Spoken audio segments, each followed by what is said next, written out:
Alright. Okay. Things are good. Alright, guys. Let's begin. Welcome back, guys. This is Virtual Anime. Today, we're gonna be starting out a character story quest. So, every week, I'm gonna try my best to upload those story quests to YouTube. And then, finishing off with the main story quest before moving on to the next. So I do want to get to FGO as soon as possible, but at this time, this year, my internet it it's not looking good. I try everything, and it will never get past, I don't know, 10,000 pings. I don't know, but 10,000 RPM or something like that on my Twitch bits. So can't do anything about it. So yeah. So I'm just gonna be uploading this recording, my journey on the Genshin Impact, and then we'll go from there. So anyway, guys, we're gonna be doing Arlecchino story quest. Been saving this for a long time, and we do want to get back into it. So, sure. Focus, experience mode. So this will work. It's been a while since we visited Poisson. Maybe Poisson, we should Poisson. head over and have a look around. But yeah, I'm just gonna straight up upload it with no edits, whatever, because it's probably like too long to edit. So I just want to upload it as fast as possible. So I'm not sure how long it's gonna take for me to upload. So even though my internet is not that great, I'll be sure to somehow upload it by whichever days will be the best. Once my video is processed. So yeah, let's get right into it.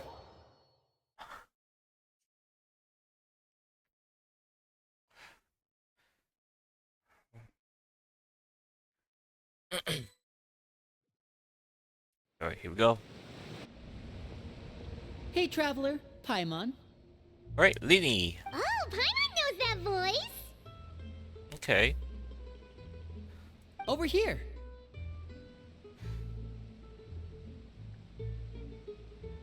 Alright. Lini. Okay. To This is borrow just- one of the more popular turns of phrase at the moment, Okay. this appears to be quite the fated reunion. Running into you two out of the blue like this has really made my day. I certainly wasn't expecting it. You can say that again. What brings you to Poisson? Poisson. Wait, Paimon's got it. You must be here for one of your magic shows, right? Actually, we've run into a bit of trouble on the home front, so Father arranged for us to stay in Poisson for the time being. Oh, are Lynette and Fremine here too? Yep, along with most of the other members of the House of the Hearth. You may have noticed Poisson seems a bit more crowded than usual. So you're saying nearly the entire organization has moved to Poisson? Sounds like you've run into way more than just a bit of trouble. What's really going on? Well... Since the two of you are so Hey, curious, yo. perhaps I can fill in the gaps. You scared Paimon half to death. Father, you're here. Yep. You know, on second thought, maybe we don't need to know. It's all probably super confidential House of the Heart stuff, right? We totally weren't trying to pry or anything. No need to be nervous. I could sense your genuine concern from your conversation just now. Of course, I can also understand your confusion. Sending so many Fatui here to Poisson, it's only natural that some might suspect an ulterior motive to be involved. We still have our reservation about your I organization. understand. I'm well aware you've had your fair share of confrontations with the Fatui in the past, and I can't exactly guarantee that we'll remain on good terms in the future. As for right now, however, I would say we have little reason to be at odds, wouldn't you agree? The House of the Hearth could stand to be more open with those who have worked so closely with us in the past. As for the issue at hand, well, it hardly relates to any ulterior motive. To be frank, it all stems from a certain rumor circulating around the House of the Hearth. It's an internal matter. What sort of rumor? A rumor that a certain phantom child is hiding away in the House of the Hearth. Some sort of ghost story, maybe? A phantom child? Ooh, just hearing the name is giving Paimon the creeps. Okay. A spirit that should have long ceased to exist is lurking in the shadows of the House of the Hearth. So I decided to bring the children to Poisson before continuing to investigate the situation. I expect I should be able to track down the spirit fairly quickly. After that, it's just a matter of resolving the situation, if you will.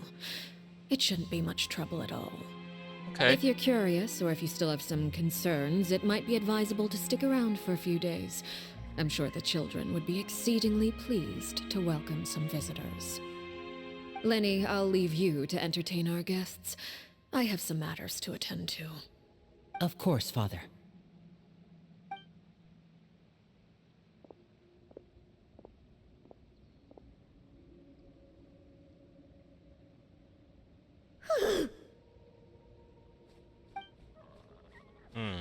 Couldn't help but feel intimidated, intimidated during that conversation with the Neve. Now that she's gone, it feels like I finally breathe again. Oh my gosh. Okay. She's also just suggested that we stick around for a few days. But why? It has long been a dream of mine to invite you to our home and introduce you to my other siblings. You're quite well known in the organization already. A lot of people have been talking about you, especially after everything with the prophecy. If you're willing, why don't you stay a while and have a little chat with us? Alright. We don't have anything else to do right now anyway. But let's be clear, we're just gonna be there as guests, okay? Don't get any funny. Oh, wait a second. For your guests, that probably means we'll be treated to lots of yummy food, right? Of course. During our stay in Poisson, we've been helping out the locals with some fishing. We bring in quite the bounty every day. In fact, today is the perfect chance for me to show you what I can do in the kitchen. Let's go. I'll take you to where we're staying.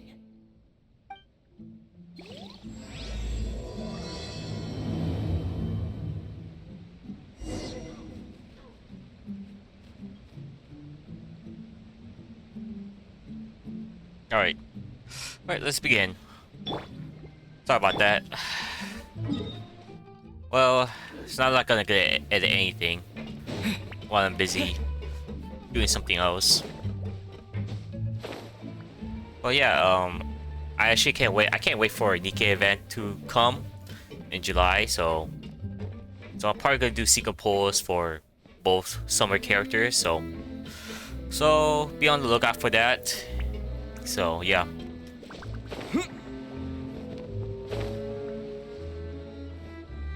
We rented this house from one of the locals to use as a temporary base. I'll come back later and tidy up a bit. After that, it should be all ready for you to stay in tonight. Okay. Awesome, thanks! So, where are we off to now? Well, when I happened to run into you two earlier, I was actually in the middle of distributing some supplies. With this many people staying in Poisson, we have to bring in outside supplies every now and then. I should probably make sure the rest of these provisions get delivered. Otherwise, people might start to get antsy. Okay, we'll come with. Okay. There are all sorts of rumors about your organization floating around out there. Paimon's not sure if she could even take a wild guess as to what's true and what's not. But now that we finally have the chance to see a day in the life of the house, we can take a good look at how you operate. Well, you're more than welcome to come along. Just follow me.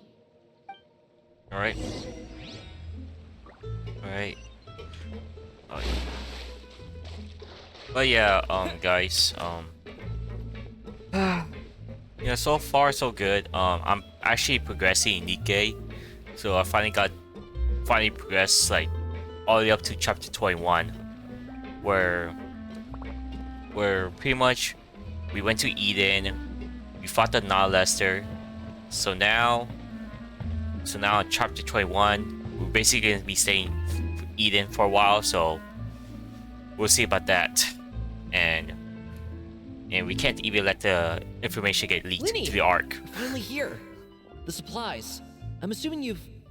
Brought them with me? Yep, here you go. Hello?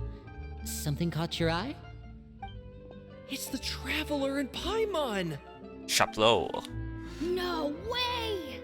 Oh great. Come here, everyone! Hurry! The Traveler and Paimon are here! God damn, we're a celebrity. One at a time, please. Don't crowd around them all at once. We don't want to scare off our guests now, do we? Oh, it's alright! Gotta say, Paimon didn't realize we were this famous. Of course! Father and Linny have told us so much about you. Oh. Father told us about how you helped Linny. According to her, you're a trustworthy friend. And as far as she's concerned, that's pretty much the highest compliment we've ever heard her give. As you can imagine, everyone's been very curious about you. Oh. I heard the Traveler is so strong that he can move a mountain with his bare hands. Yeah, Paimon Geo. eats so much that she can clean out the entire pantry at Hotel Tabor in just 3 days! Damn, what the fuck was Wait a that? second! That's the rumor you heard about Paimon? Oh, not cool at all! Yeah, that's a bit of stretch. Just because he has a Geo character, just because he has a Geo version, doesn't mean he can actually summon a mountain with his bare hand. Oh, wait. When guests visit, you're supposed to give them gifts and stuff, right? Oh, we don't need something like that. Besides, we don't have anything to give to you! Same here. Come on, Same don't here. insist. I can give you some of my new potions. Just pick your poison. What? And by that, I mean medicine or actual poison. Hey, I've got both. hey, yo! Huh? Poison? Or maybe Shaplo can teach you guys about stealth. He's Easy. super good at it. He's never been caught. So good with names. Ah, now that's not a bad idea. I know you usually prefer to fight head-on, but it never hurts to expand your bag of tricks, right? When it comes to eliminating your enemies, staying quiet can go a long way. Trust me, okay. I would know. Assassin? I was poisoned not too long ago, and I'm still dealing with the after effects. So I'm not quite as good as I was before, but I can still give you some pointers. Wait. When you said gifts, Paimon didn't think you meant poison and stealth tactics. But those are the best things we can give you. You don't like them? Ooh, how about this? Tell me the name of someone who really annoys you, and we'll teach him a lesson for you. All right, Fold Selwar. I think that's enough suggestions for now. When it comes to being a good host, it's the thought that counts. You don't need a physical gift to make our guests happy. In fact, pestering them with suggestion after suggestion might make them more annoyed than anything. I would say your enthusiasm has certainly gotten across. Really? Yep. Awesome! It's been so long since we've had guests to play with. If there's anything you need, just let us know. Yeah, especially if it's poison or something. I've got all sorts of potions for that. Well, we'll talk to you all later. We've still got supplies to distribute. All right, see you later. Alright.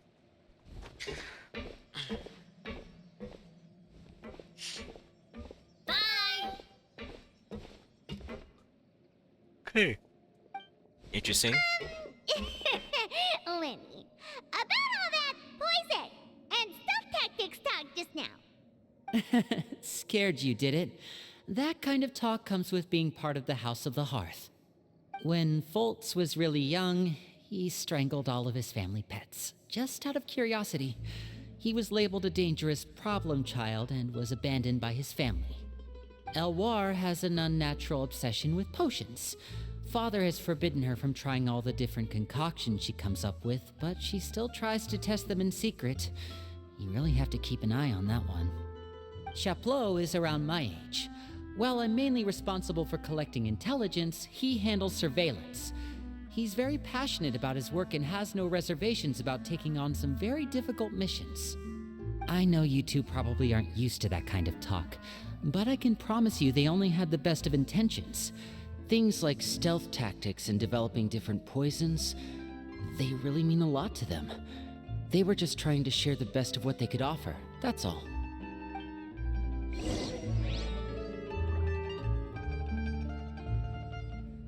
Alright. Alright, let's begin. Alright, let's get going. Man, we have a long way to go, so... 16 minutes in. That's just great. It always starts off like this. Filial, supplies are here. Thanks. And who are these two? Outsiders? Allow me to introduce you. This is the Traveler and Paimon. Oh, you're the famous duo I've been hearing so much about. It's nice to meet you. I heard you've traveled to all sorts of places. Is that true? Of course! We're making our way all across to that! Oh, good for you. You must be pretty familiar with Fontaine by now, then. Have you seen the new opera that started running recently? I think it's called... The 4,000 Thieves? Oh, this is the first we've heard of it. It seems like it's going to be fantastic. From what I've been able to tell from the posters, anyway. You should definitely check it out if you have the time. Oh, and there's The Blind Maiden, too. That one is supposed to have audience interaction.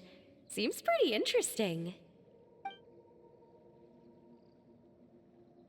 After this mission is over, I think I'll go get a manicure. Oh, maybe I should dye my hair. Wonder how much it'll cost. Is it just Paimon, or do these two seem much easier to get along with than the others? Looks like the House of the Hearth has some normal members after all. I heard that. Oh! Oops. I'm guessing you're referring to Foltz and the others?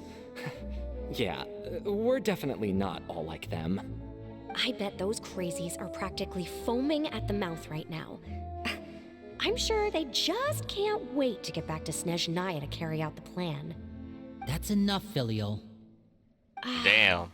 Don't talk about family members behind their back, right? Whatever. Let's go. Guess this is goodbye then.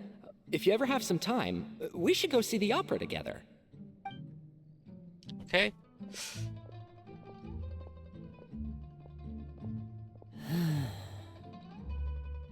Well, that's it for the supplies. We should probably head back as well. Alright, I'm not gonna lie, my Twitter my Twitter Well, is... they didn't seem too happy with each other. Seems like there could be something more going on here. I'm not gonna lie, I need to start, I don't know, posting other stuff on Twitter. I don't know, like, all I've been doing is just retweeting Lost Pause. Since I'm like probably like a uber fan of him. Even though I don't watch Twitch anymore, so probably need to see other stuff too. At least that's what I'm trying. But Twitter is what it is. It is what it is. You're right. We're only here as guests after all. Oh, Linny's getting super far ahead. Come on, let's catch up. And I'm not gonna try like retweet all the anime waifus, cause I might get, I don't know, like I might be weird for having those on my retweets and stuff like that. Like, but I might try to see if there's anything good on Twitter these days. So, what do you think of the members you've met so far? They all got some personality. Well, Father is always encouraging us to be strong willed and independent. So if there's one thing we've got, it's people who aren't afraid to speak their mind. Well, I should probably get cooking. Wanna join? Of course! Then let's head out and. Huh? Fremine? What are you doing here? Hey. Well, Hey, nice to see you again! Oh, you too. I heard you're here as guests of House of the Hearth. Welcome. We were just going to make some food. Why don't you come along? I could use some help in the kitchen, and I seem to remember you mentioning you wanted to make seafood soup for the traveler in Paimon. Seafood soup? Oh, Paimon's drooling already. Were you looking for something just now, Fremine? Maybe I can help. It's nothing. I just wanted to see if there were any extra supplies. Yeah, we've got some left over. What do you need? Some food and water, and some clean cloth, if possible. Okay. No problem. Give me a second here. Food, water. Wait a minute. What do you need all of those for? You're not on any missions as far as I'm aware, and you were just going to come eat with us. So what's this all about?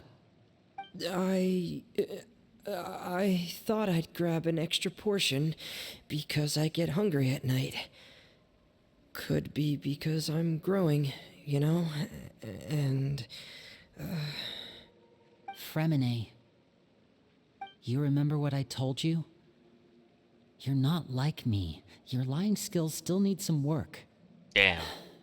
Tell me what's going on. Is it really bad enough that you have to keep it from your own brother? Maybe it'll be better if we gave them some space. Yep. Come on. Spit it out. This is the first time I've seen that kind of look on your face. Whatever happened, does it have something to do with Father? Yes. Damn, bro. Just follow me. Okay, what is this father up to now? Yeah, pretty much everybody's gonna keep you secret from each other. Even a family member when you're part of this crime organization.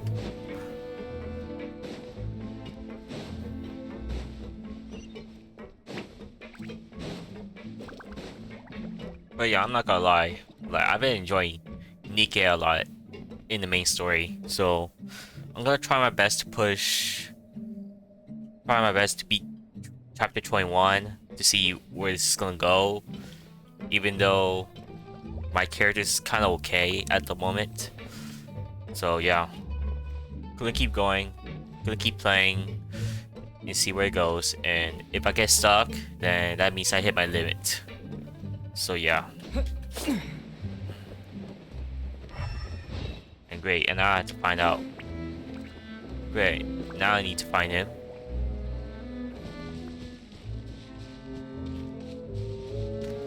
But yeah, I can still keep talking, whatever, and see what's up. But yeah, so far, it looks like it's just a slow point at this point. Very slow. Very nice and slow. Okay, so we just go down. Oh, what's this child? You're back! Oh, and you've brought some friends with you this time. Hello, my name's Linny. I grew up in the House of the Hearth. And you are? Hi, Linny. I'm also a child of the House of the Hearth, just like you. You can call me Clairvy. Clairvy. Clairvy? Clairvy. It's nice to meet you. Okay. Does that name ring any bells, Linny? No, not at all. That's not a name we have on our roster, I'm sure of it. What I'm not sure of, though, is how she managed to sneak in. She must be the phantom child Father's been searching for. From the looks of it, I'm guessing you were the one that found her, Fremine. You, haven't told Father, have you? Damn. No, I haven't told anyone. I've just been keeping her hidden. For how long? About half a month now. So ever since we got to Poisson, then. Do you have any idea what you're doing? I know what I'm doing. Really? Because from where I'm standing, it looks like you're hiding the very person Father has been trying to find. If Father finds out about this, everyone involved is going to be punished. Damn. You know the rules of the house, Fremine.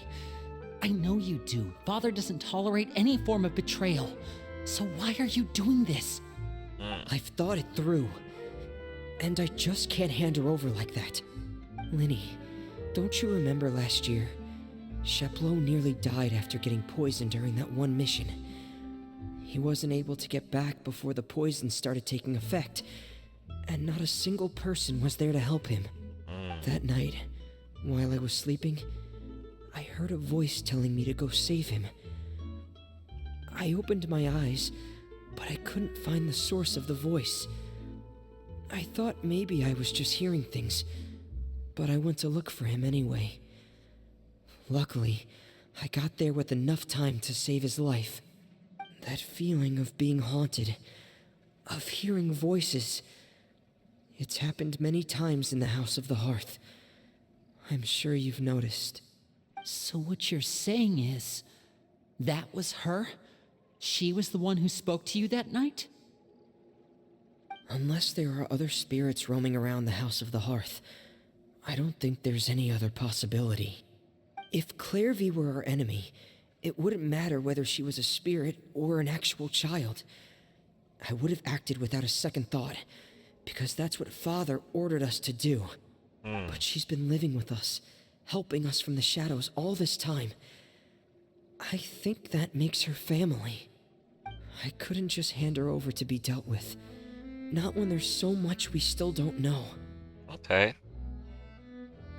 So what's your plan then? You can't keep her here forever. Someone is bound to find out eventually. Damn, we're talking so loud. I The fuck? haven't thought that far yet. I don't want to disobey an order from Father, but I also don't want to put Clairvy in danger. Come with me. There are a couple things I'd like to say to you in private. Damn. Okay. Interesting. Interesting.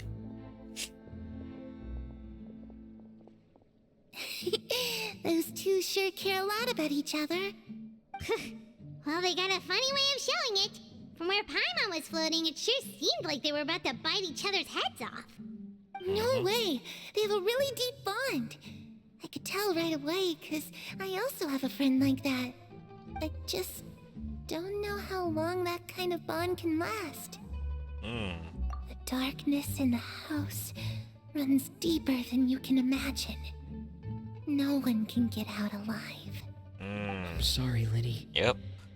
I really didn't mean to drag anyone else into this. Oh really? You didn't mean to? Damn. Because I for one wish you did. Huh? What do you mean? You know, when we were younger, you didn't call me Linny. You called me brother, just like Lynette. We grew up together, the three of us. We were all orphans, all rescued by Father. Of all the siblings in the House of the Hearth, I think our bond was the closest. Later on, when you started calling me Linny, I wasn't actually surprised. After all, Lynette and I are related by blood. We've had to depend on each other to survive long before we joined the house. Linny, The darkest and most difficult moments of my life happened before you and I had ever met. I'm sure that's true for you as well. Even so, Fremine, we've stood by each other for all these years now, and to me, that means more than blood. You and Lynette are the most important people in my life. No one can replace you. So I won't let you face anything alone. Not if I can help it. Oh, looks like things are Okay. getting kind of heated between Linny Okay. and Femine. Maybe we should go check on them. Yeah, sure. At least clothes. It's raining. I should put my clothes away. Damn. She only has one clothes. Ah! Oh, there she is.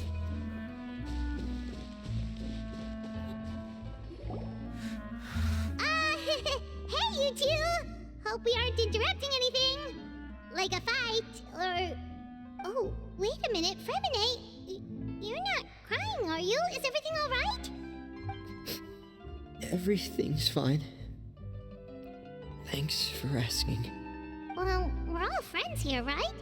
We've been through so much together, so if there's anything we can do to help, just say the word. It's just a small family dispute. Hmm. It's not something our guests should trouble themselves with. In fact, it might be better if your stay ended here. Damn. Okay. Sometimes having guests around can come in handy. What are you getting at, Traveler? When guests are around, families are often on their best behavior. And any disputes are less likely to escalate. That's what you're trying to say, isn't it? Yep. I just... Thank you. I was really hoping to keep you out of it. But even if I could think of some other reason to turn you away, I'm not sure I could convince you. I know things could turn dangerous, so I promise you this. From now on, I'll protect you like my life depends on it. Me too. Okay. Well, back to the matter at hand then. If we don't plan on handing Clairvy over to Father, then our only other option is to solve the mystery of her identity before Father is able to track her down. That means finding out where she came from and what she's doing here. Okay. Then we can send her on her merry way and pretend like none of this ever happened. Alright. I've tried that already. Alright. And? Come on now. And... nothing. I tried taking her somewhere really far away, but... after some time, she just reappeared. She even came with us all the way to Poisson. It seems like wherever the house is, she follows. I don't know much about spirits. Do you two have any ideas? Oh yeah, we did. Let's Come on. see here.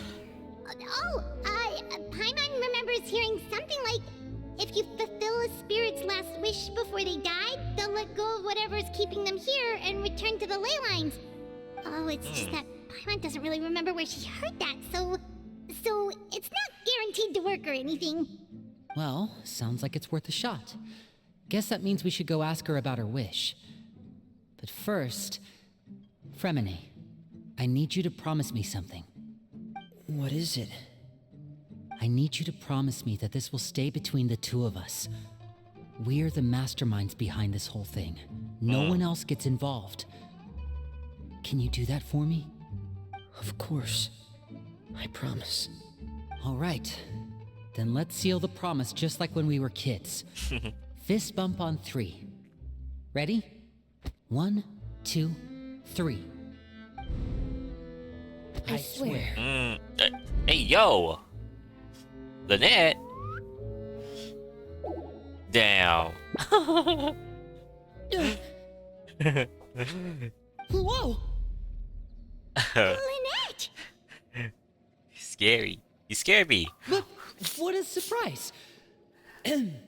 What brings you here, dear sister? Man. Always a kitty cat. That's cute. And, when exactly did you get here? Try to play off. Damn. You're an idiot, brother.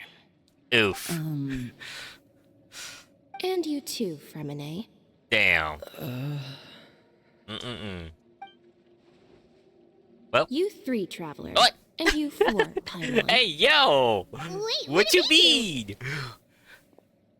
I I've know, seen right? Clairvy around the House of the Hearth before. I hadn't seen her in Poisson, so I figured she must not have come with us. But it turns out you were just hiding her. Damn. I heard you talking about your plan. Rather than steering clear of the situation, I'd rather fully join in. What? God damn it.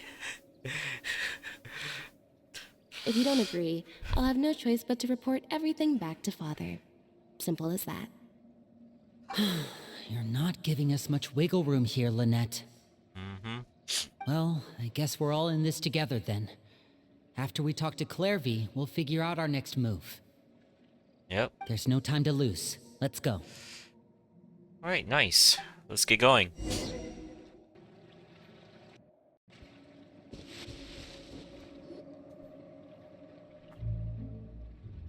I'm full. Thank you for bringing me this food, you guys. She said she's full, but the food doesn't look like it's even been touched. Well, she's a spirit. That's right. Based on what I've been able to observe, it doesn't seem like Clairvy can interact with the physical world at all. Still, when she's presented with food, she'll always linger around it for a good little while. Maybe, in her mind, she really is eating those things. Does she know that she has already passed away? I've tried to ask her, but she didn't answer. My guess is that she's just as confused as we are. Or maybe she couldn't understand the question at all. Clairvy, if you've got some time, I'd like to ask you a few questions. Sure. Oh, another new friend. Hi, I'm Clairvy. Hello. Clairvy, how did you join the House of the Hearth? Huh? Isn't it the same for everybody? The knave brings you here and then you can't leave. It's just that your name, it's not on the roster. And I've never seen you before. The roster? Oh, I get it now. I think there might be some things you don't know about this place. The people in charge, they're not as nice as they look. They say they keep a roster, but it's not complete. There are a lot of people who aren't on it, and never will be.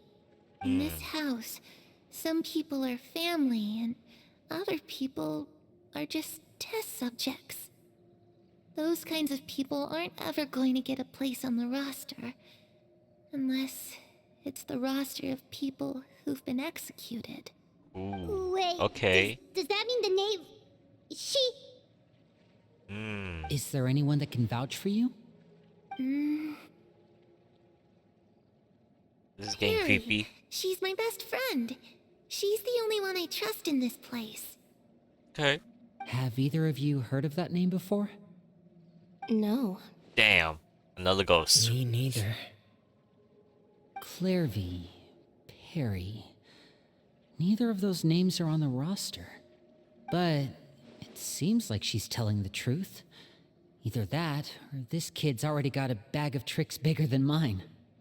Maybe we should try a different approach. Clairvy, do you have a wish?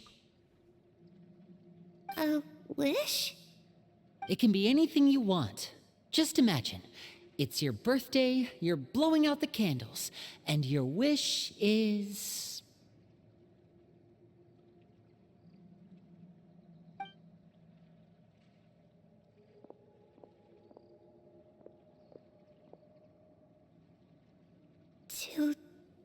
To go outside, where the sun can find me.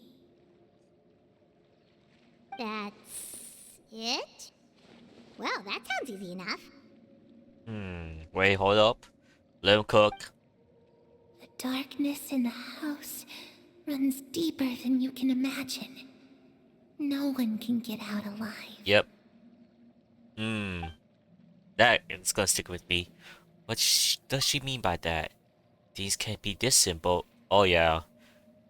In every single crime organization you've been involved in, it's like it gets really deep, and there's gonna be only very few people that are gonna make out of there alive. Very few, because nobody's gonna leave everything that you've seen out into the world.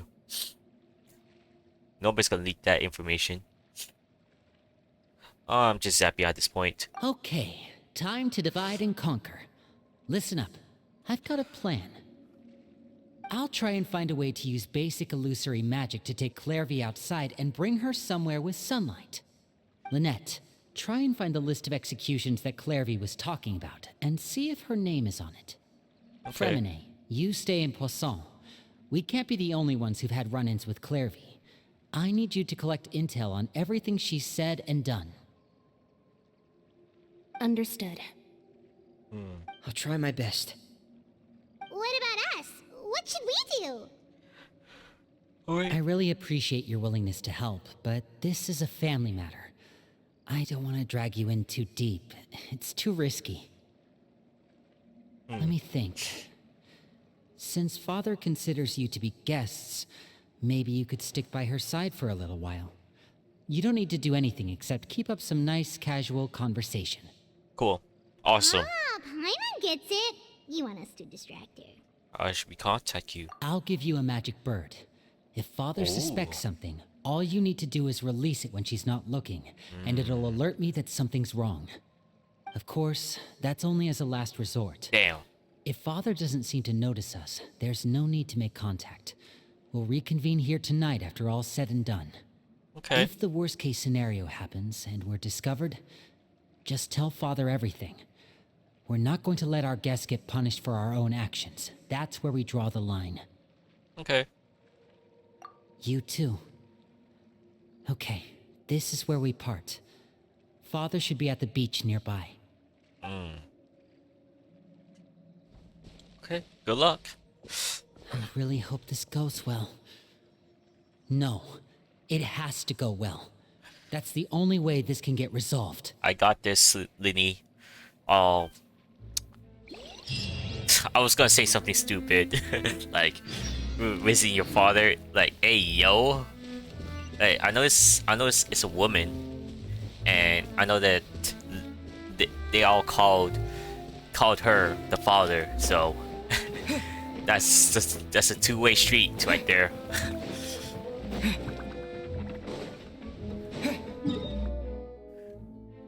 All right, let's get out of here. All right, yeah, we could just walk away. But yeah, lately, like this month, I have not been watching any single anime because I'm so lazy. I don't even know why. I'm getting so lazy. Every single day, without fail. Like TikTok really destroyed my life. Like, damn, I am not gonna be able to watch any single anime while being on TikTok, cause that shit, it just fucked me up real bad. But at least One Piece is keeping me at bay. But I do need to start watching more animes instead of TikTok. But yeah, I'm just gonna like just try my best to watch some anime, like at least 4 episodes a day. Yeah, at least 4 episodes a day instead of like trying my best to binge watch it, because I do not have any time left to binge watch anything. So I'm gonna probably try to see if I could just watch 4 episodes every night before I go to sleep. But we'll see. It's the knave and child. What? No, wait. I remember that in the final Arc Conquest where Child was taken away by his master, which basically came from the Honkai Impact the Third, with that character design. Like, what? Okay. Like, I do want to play Honkai Impact the Third, Honkai Star Rail, and Zenless Zone Zero, but I want all to be in the Hoyo Play launcher. So I'm just gonna have to wait until Honkai Impact Third get there.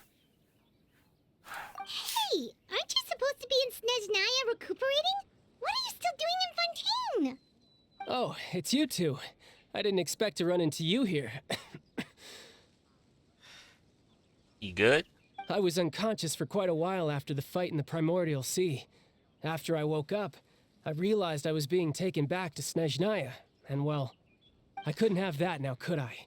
Wow. Not when I've still got unfinished business here in Fontaine.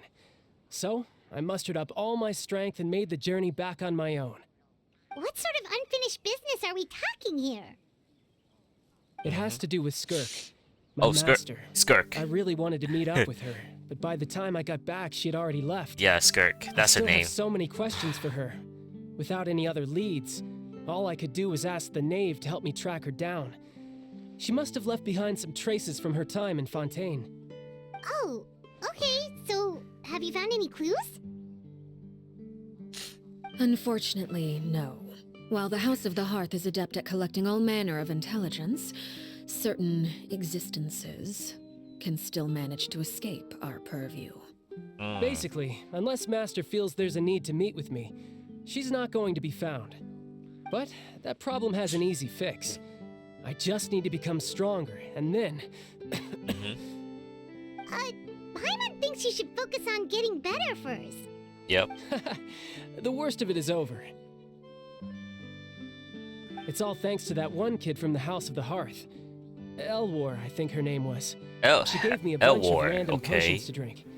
They didn't go down easy, let me tell you. Pain and chills all over. But they really did help speed up my recovery.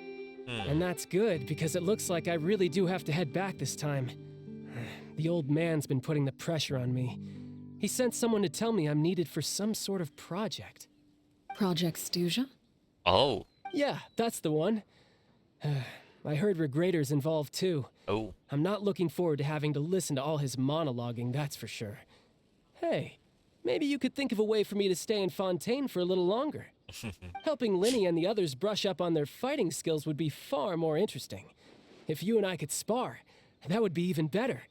I've been waiting for a chance to see you go all out.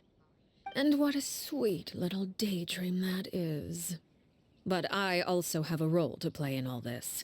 I'll be leaving Fontaine shortly as well. What? Besides, considering how little they see fit to step outside the homeland, being called on to return to Snezhnaya by such illustrious dignitaries, what a great honor.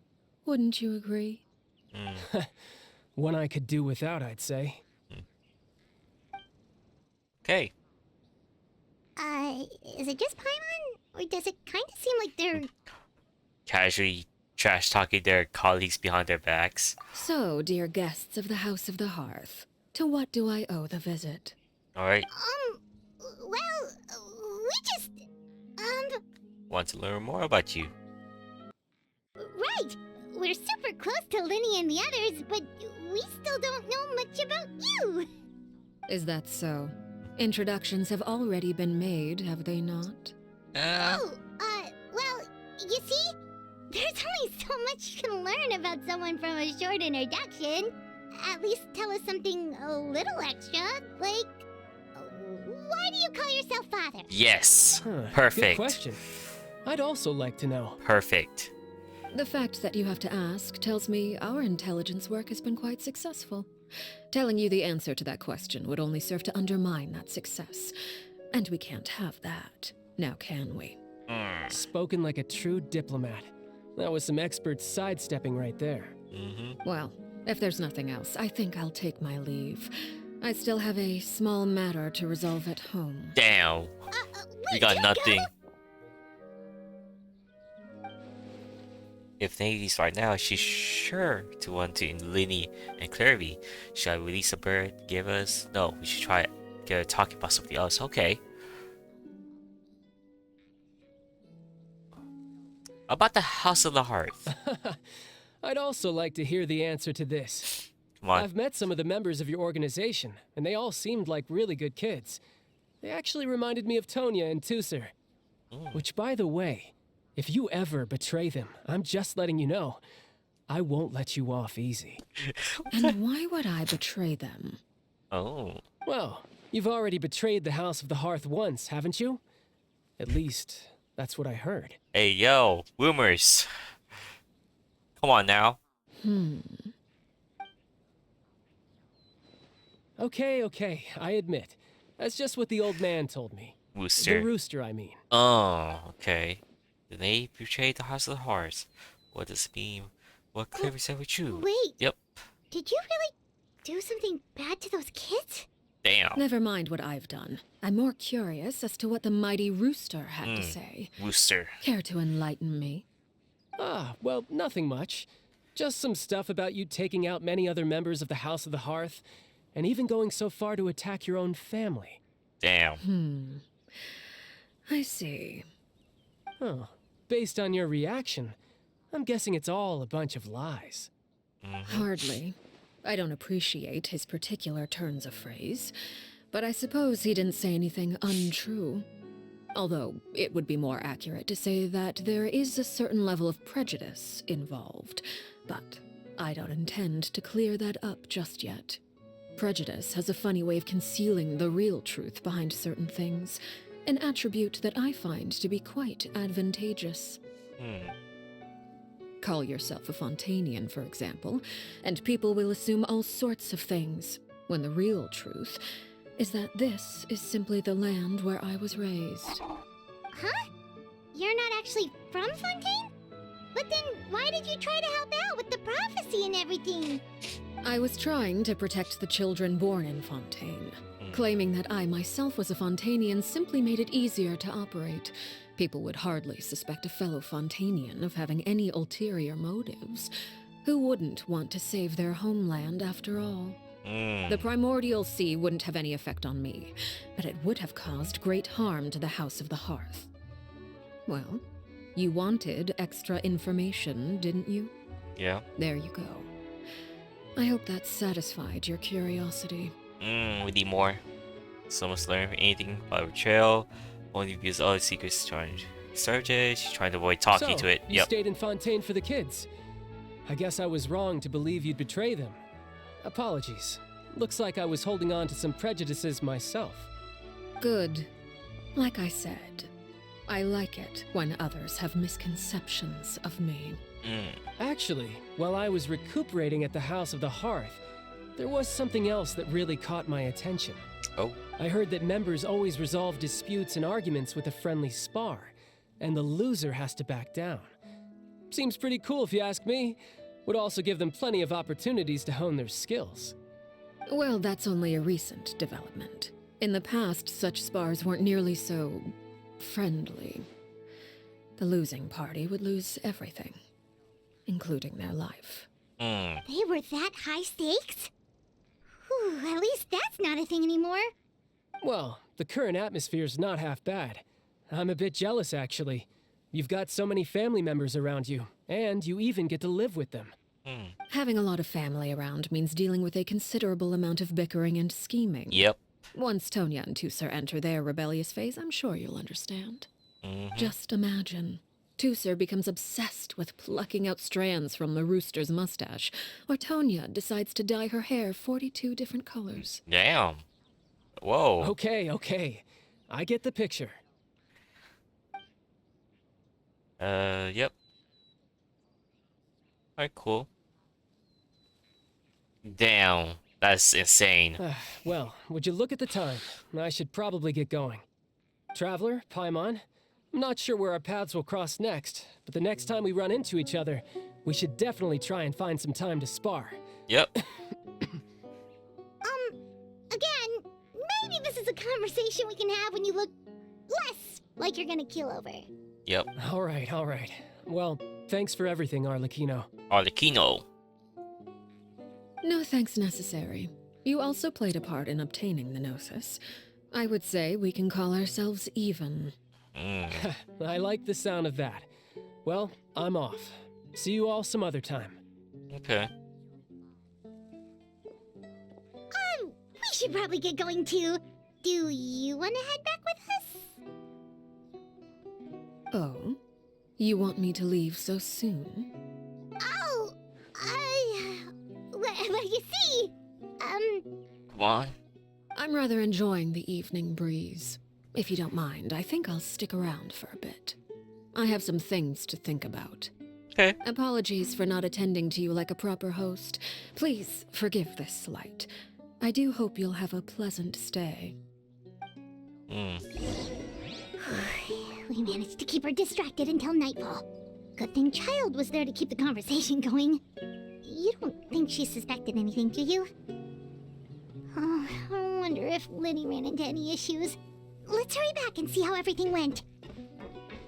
Alright. These are looking good. Oh, but yeah. Yeah, I'm sure. Yeah, I know that Wuthering Wave is doing so well for the past month. So I hope they can keep the momentum going. So, but I'm not gonna play the Wuthering Waves since I have Genshin Impact to fall back to. And I know there's some really good waifus there as well. So I've been liking their posts on Twitter. Just because I like seeing some great stuff in there. But yeah.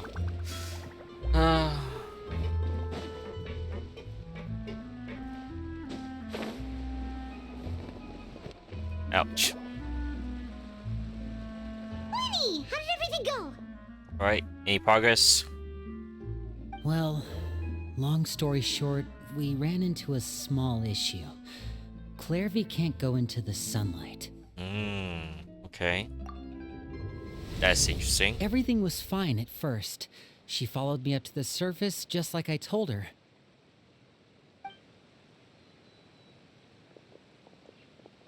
But as I led her out of the shadows and into the sunlight, she vanished. I turned around and there she was, standing at the edge of the shadows, silently watching me. Oh, what the fuck? That's crazy. Maybe she's afraid of sunlight, or... No, it wouldn't be her wish if that were the case. Well, we could always try pushing her into it. Not sure pushing works on corporal thing. Oh, true. I've pretty much tried it all already. Nothing worked. Eventually, the sun went down, so all I could do was bring her back here. How did it go with you, Lynette? Good. I've got the list. It's right here. Interesting. Really? Well, what are we waiting for? Let's take a look. Alright, what's the list? Oh, that's a lot of pages. Oh, it's gonna take forever to get through it all. We can each take a section. Here. Alright, cool. What do we got? Pouillade, Landois, Chambel, Chambel. Horaire. Horaire, okay. Horaire, okay. Oh, okay, execution list. Oh, damn, Landos. Okay, La Pouillade. Okay. Damn. Oh, yikes. That Horaire guy has a huge scar on his face. He's kinda giving Paimon the creeps. I've met him before. The scar is from an injury he received during a mission. I still remember him joking with me about it. He said any future lover would take one look at him and then lose all interest. Did he say anything else? Well, I asked if there was someone he was interested in. He said no, and that's where our conversation ended.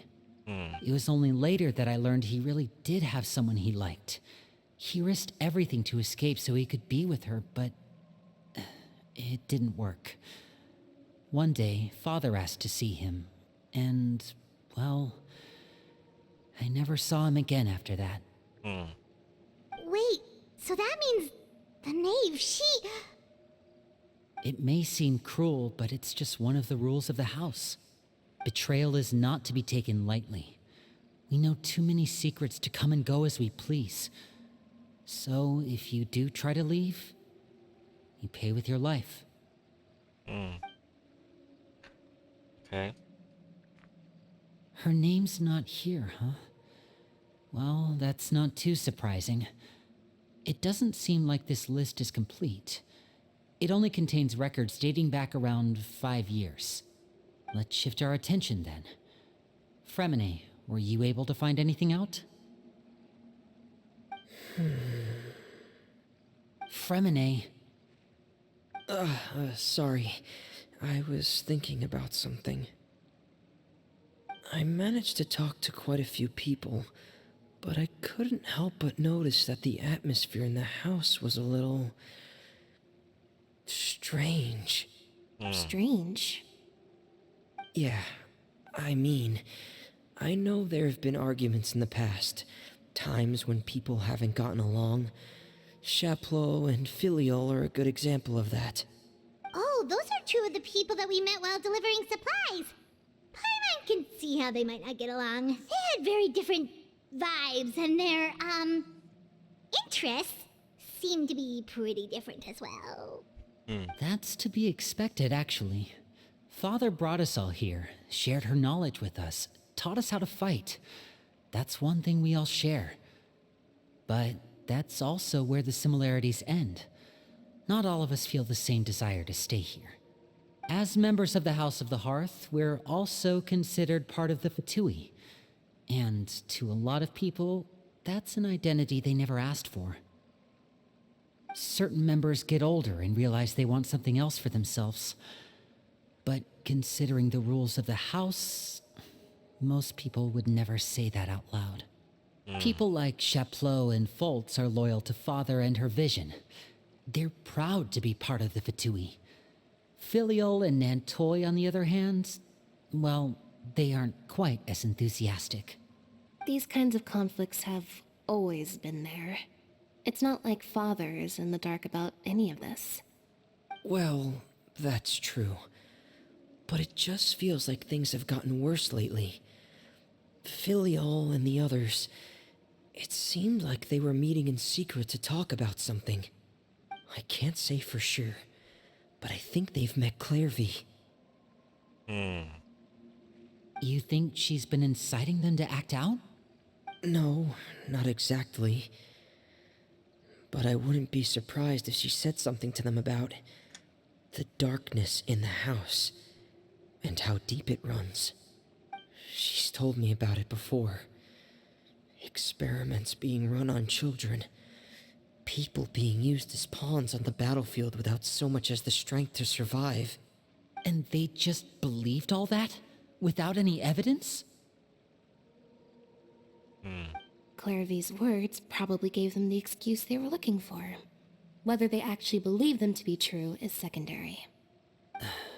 This is all because of Project Stuja, isn't it? Whoa. Hold on a second. What's this Project Stuja all about, huh? This is the second time it's come up now. Sorry, but I'm not sure of the details either. I only know what Father has told us, which is that it's something the Rooster and Regrader have been working on together. Apparently, it has to do with the Fatui's strategic plan for the future. Because the House of the Hearth was so successful in obtaining the Gnosis, we now have the honor of playing a key role in Project Stuja. Wait, but isn't that a good thing? Key role is just another way of saying dangerous role. To us, the whole thing is an inconvenience. Father thinks so too, but she's in no position to refuse. Their plan isn't exactly unreasonable, and they've been funneling the house a lot of funding. It's just that we'll lose a lot of members in the process. Participating in the plan, it's an honor in name only. What they're really trying to do is subdue us. The existence of an intelligence organization outside their control makes them feel uneasy. Besides, the Patrice plot is something big. But given how little Linny and the others seem to know about it, I probably won't be able to learn much. I should keep a sharp eye on it. Out on any future details with the Fatui, and to see what I can learn. Okay, super complicated top secret Fatui business aside. Yep. What does all of this have to do with the conflicts you were talking about earlier? Paimon doesn't get the connection. External pressure has a way of exacerbating internal strife. You can't overlook the power of fear either. People are afraid of dying, and that fear is often the impetus for a lot of stupid decisions. I thought resolving the Clairvy situation would make everything go back to normal, but it looks like things are more complicated than I thought. If we leave Filiol and the others to their own devices, sooner or later, Father will be forced to take action. We can only focus on one situation at a time, brother. You're right. Even if we confront Filial and the others, it won't do any good. It might even make matters worse. We should focus on Clairvy for now. Well, it's getting late. We should head back and get some rest. We'll try again first thing tomorrow. Lynette, you stick with me this time. Fremine, keep a close eye on Filial and the others. Make sure they don't do anything they'll regret. Good work today, everyone. Have a good night, and I'll see you tomorrow. Oh, somebody's watching. What the fuck? Alright. Oh my god. Okay, we're gonna have another hour of this. Jesus Christ. We're getting somewhere. We are getting somewhere. Oh, I'm always looking forward to an early night, but she can't sleep at all. Hey, you don't think the knave will be too angry with Linny and everyone if she finds out about all this, do you? She's even scary when she smiles. If she were to actually get angry... Ooh, you have to protect Paimon if that happens, okay, Traveler? You can just hop behind me. Trust is effort, Traveler. Hey, Clairvy. Look over there! Clairvy. Let's catch up with her before anyone sees.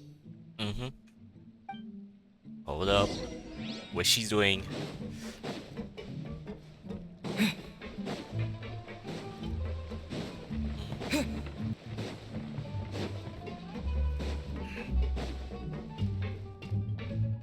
Over there!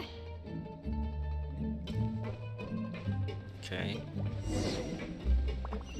Oh, she wants to go outside. I see, I see. She really do wants to go outside.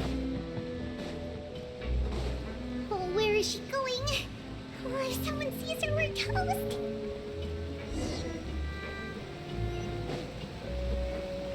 If someone sees us going somewhere, then we're toast.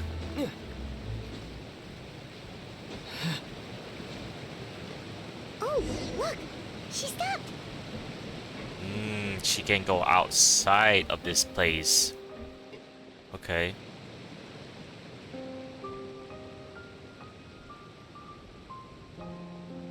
Clairvy! Shh. I opened the window while no one was looking.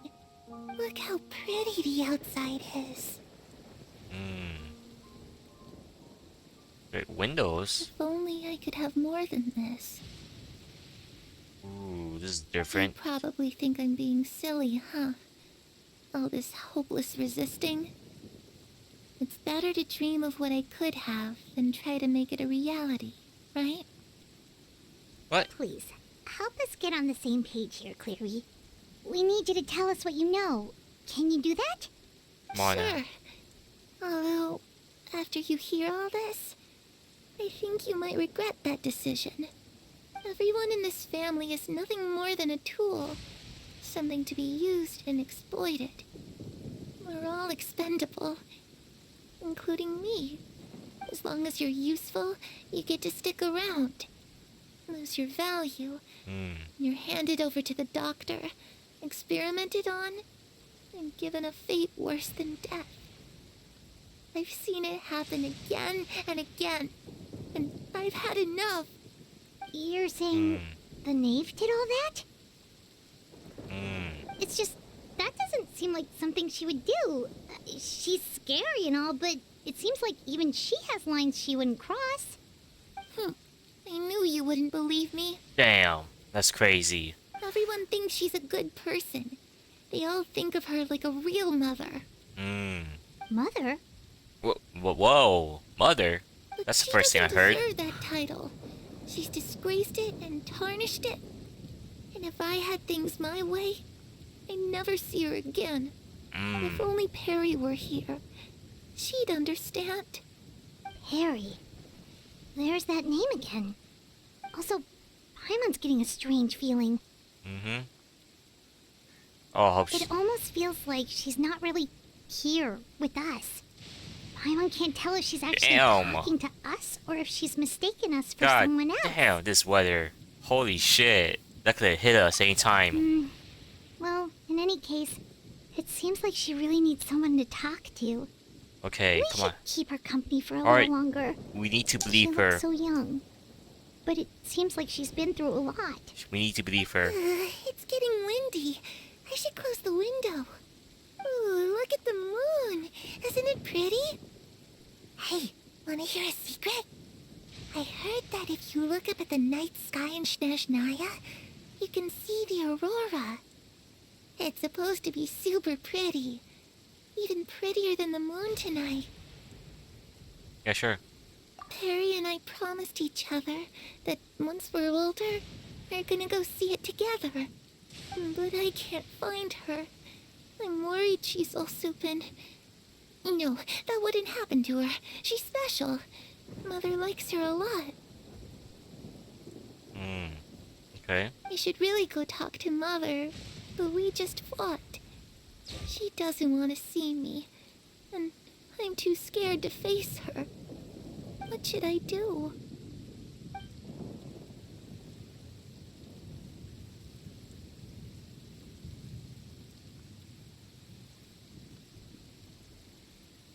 After some time, Clary seems to come back to herself. Paimon really doesn't understand what's going on with her. Well, let's head back. We've got an early morning tomorrow. Oh, please don't pop up. Oh. Right, got it. Alright, looks like we're all here. Let's go ahead with the plan. I have a question. Oh? What is it? Have the knave and the doctor ever worked together? What makes you ask that? Well, we kinda ran into Clairvy last night, and that's what she told us. Yep. We met the doctor back in Sumeru. Ugh. He's super dangerous, and he's done Mind control. all sorts of bad things. It's possible that Father and the Doctor have had certain dealings, but I don't think Father would work with him. Okay. We're not really on the same side, so there's not a lot of trust between them. That doesn't exactly set the stage for a successful partnership. I did hear, though, that when Father first became a Harbinger, the Doctor offered to work with the House of the Hearth. Damn. Father rejected most of his proposals, except for one. It had to do with some sort of secret experiment. Secret experiment? Could that be what Clairvy was talking about? Has to be one. I don't think so. I don't know any details about the experiment itself, but I do know it's an entirely independent operation. The Doctor only proposed a direction for the research. That was the extent of his involvement. I still don't think that counts as working together. The details of the experiment are confidential, but complete records are kept on all participants. That doesn't seem to be the case with the situation Clairvy referred to. I know you don't agree with some of the Fatui's methods, and I'm not asking you to. But I am asking you to trust us on this. The House of the Hearth has its own principles. There are certain lines we're not willing to cross. Alright, that's good to hear at least. Okay. Clairvy seems to think the knave and the doctor worked together to do something horrible. If that turned out to be true, Paimon doesn't know how he would even face you guys. It's just that it doesn't seem like Clairvy is lying either. The easiest thing to do would be just ask the knave directly, but Paimon doesn't think she'd tell us. Nah, let's not go that route. Let's go focus on the Father plan. didn't come back last night. She's probably still near the shore. We'll be counting on you to distract her. Alright, we got Lynette, this. you're with me. Fremine, you know what to do. Be on your guard, everyone. All right, let's get to it. What's this kid wedding? Alright. Alright, same plan. Alright, things about to get hairy.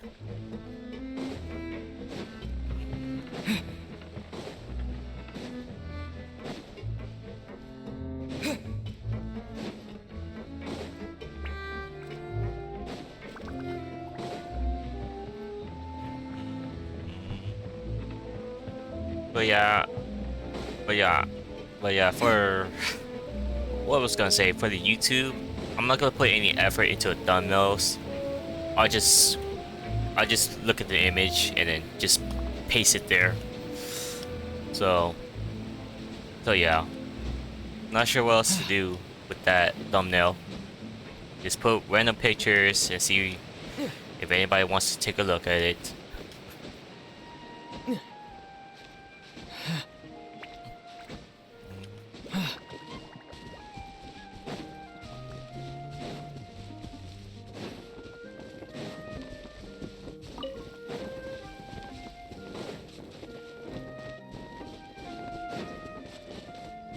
Alright, there you are.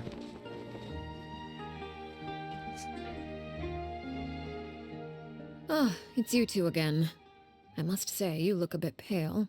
Did you have trouble sleeping last night? A little. Perhaps if you had less on your mind, you'd be able to absolve yourself of such troubles. So what are you planning to do now? Catch up on some sleep? Or should I give you some time to rack your brain for a topic to discuss before I ask any questions? Although I must profess to being curious. Without child here, how do you plan on distracting me? God damn it, she found out. What the fuck?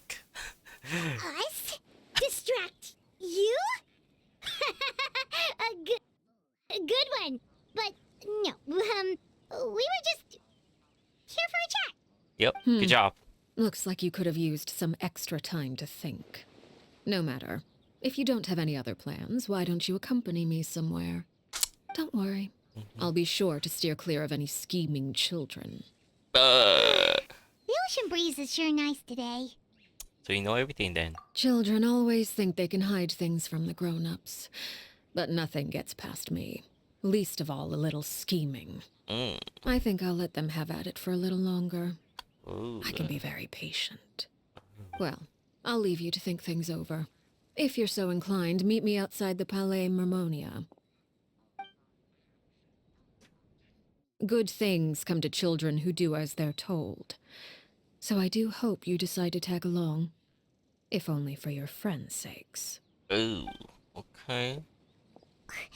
What should we do? Well, She clearly knows about everything we've been doing, and Paimon doesn't think it'd be a stretch to say she was threatening us just now. yep. We gotta release a pigeon.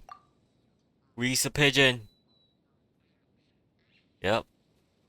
Oh, Good job. idea. Hopefully he sees it in time. Well, we should probably head to the Palais Mermonia. Paimon doesn't want to find out what happens if we don't show up. Based on what the knave was saying just now, it sure didn't seem like it'd be anything good. I guess all we could do is take one step at a time. Okay, then we probably shouldn't keep her waiting. It seems like Linny and the others are on thin ice, so let's do our best to not get them in any more trouble. She knows. She knows.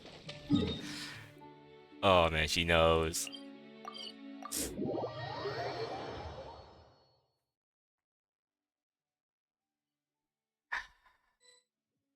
Alright, here we go. Seeing as we still have some time before my meeting, we might as well enjoy some pleasant conversation while we wait. I'm glad to see you get along with my children. Being surrounded by good companions is necessary for a child's development. You're not planning on doing anything to them, are you? I assume you're referring to Lenny, Lynette, and Fremine. God damn it! Although, there's that situation with Filial and Nentoy as well. Oh. It appears quite a few people have been acting out lately. Yeah, only those two. No matter. I'm not one to discriminate. All those who betray the house meet the same fate. There are no exceptions. Does that mean you're going to kill them? Oh my gosh. No. Stop. Are you here to beg for their lives? I'm sorry to disappoint, but the rules of the house change for no one. In my organization, everyone is responsible for their own actions. Yep. But don't you care about them at all? They really respect you. They even call you father. You must feel something Oh my for gosh, them. Paimon, stop. Don't do this. Not Any like this. organization in which feelings come before principles is one destined for ruin. The House of the Hearth is hardly an exception. You could say our principles are more stringent than most. Damn. Perhaps I can offer you this consolation at least. As our guests, you two will not be held accountable along with them. So, there's really no other way to solve this issue. I would imagine Linny, Lynette, and Fremine will be able to keep their lives. As for Filion and Toy and the others, I'm afraid there's little I can do. Damn. They can try to escape, but once you know our secrets, there's no getting out alive. Yep, secrets. But that's awful. That's how it is, Paimon. God damn it. That's the first time. You seem concerned. Out of consideration for my guests, I suppose I could turn a blind eye for a little longer. Yeah, that's like the only very first thing about crime organization is that you can't really get out of this alive once you're a part of it, because everything you see inside the crime organization, you cannot let that shit get out.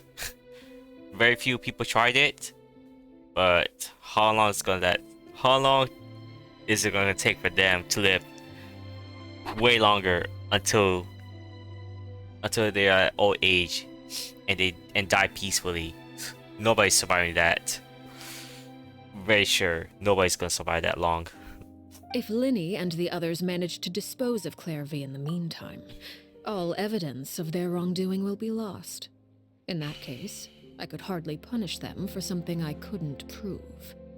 If their efforts are unsuccessful, on the other hand, all will be held accountable. And the punishment will be severe. We'll hold you to it. Of course. Oh, and here, I believe this belongs to you. What? Do try and keep better track of it next time. Dang it. It takes a considerable amount of time to train a bird like this. It would be such a pity if you were to lose it permanently. Damn, she knows. Wait, where did you get that? She knows. Well, I'm afraid that's all the time we have to chat. Now, for the matter at hand. I asked you to meet me here because I have business at the Palais Mermonia. It has nothing to do with you, but I think it would be prudent for you to stick by my side for the time being. There will always be time later to run off and tell Linny what you've learned. Dang it. Well, time to go. Looks like we wrapped things up just in time. Oh, nice. Very nice. Great.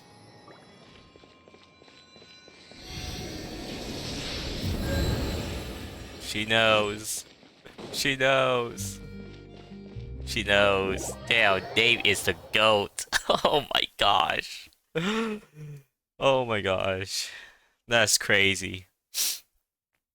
That's crazy. She knows everything. But not about the plan itself, so at least on that front, we might be safe. We might be safe. Alright. Oh, new roulette.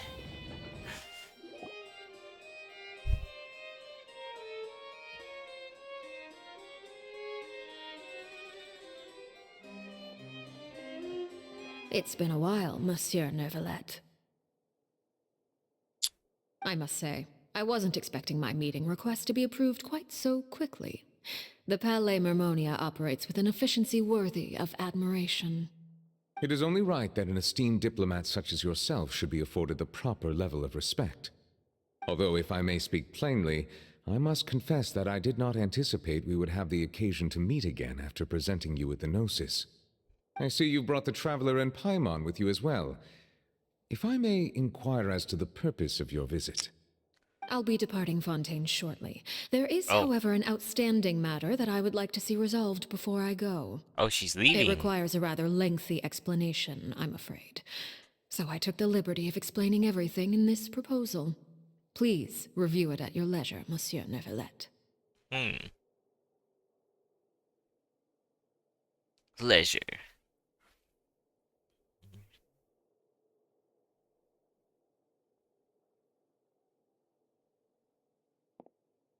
Alright, we should go.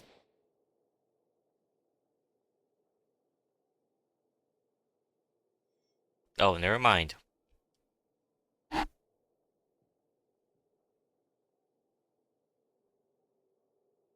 I understand your request. However, at the risk of causing offense, I must admit that I fail to see why you would wish for such a thing. I heard you have a certain fondness for water tasting, Monsieur Nervalet, so allow me to use water as an analogy. A family is like a large body of water with countless rivers flowing in and out.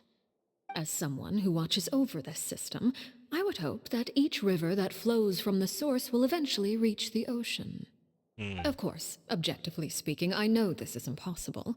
Most of the rivers will dry up along the way, disappearing into the ground and leaving nothing but a barren riverbed behind.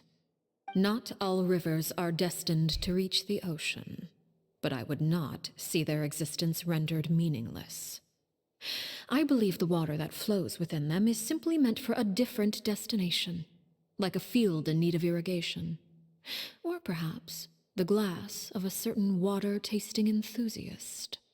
Did you get any of that, Traveler? I sorta get it. Your words paint an optimistic picture indeed. Allow me to remind you, however, few among us are willing to sip from a glass filled with tainted water. It may have been tainted at one point in time, but not to worry. I'll make sure it's drained of all impurities and returned to its cleanest form. I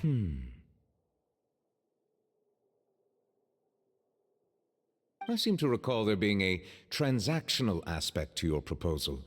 Perhaps you could expound on that?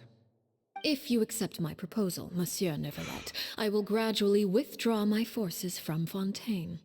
And, unless absolutely necessary, I will no longer carry out any special missions within Fontaine.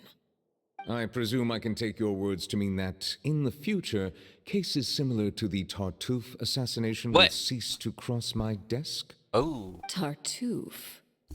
Ah, that thief who embezzled funds from all those charities, you mean? My deepest condolences to his family, but without any evidence, I cannot imagine how the House of the Hearth might have been involved in his passing. Of course, if you accept my proposal, Monsieur Neverlet, I'm sure certain measures could be taken to reduce the frequency of such troubles. You choose your words carefully indeed. In that case, I am inclined to accept your proposal. My thanks for your generosity, Monsieur Neverlet. Well, with that settled, we should be going now. I took the liberty of bringing along 2 bottles of spring water from Snezhnaya for you to enjoy. I do hope I get the chance to hear your impressions. Perhaps at our next meeting, yes? Indeed. I trust you would not overlook your commitment in the meantime. All right, Traveler Paimon. Time to go.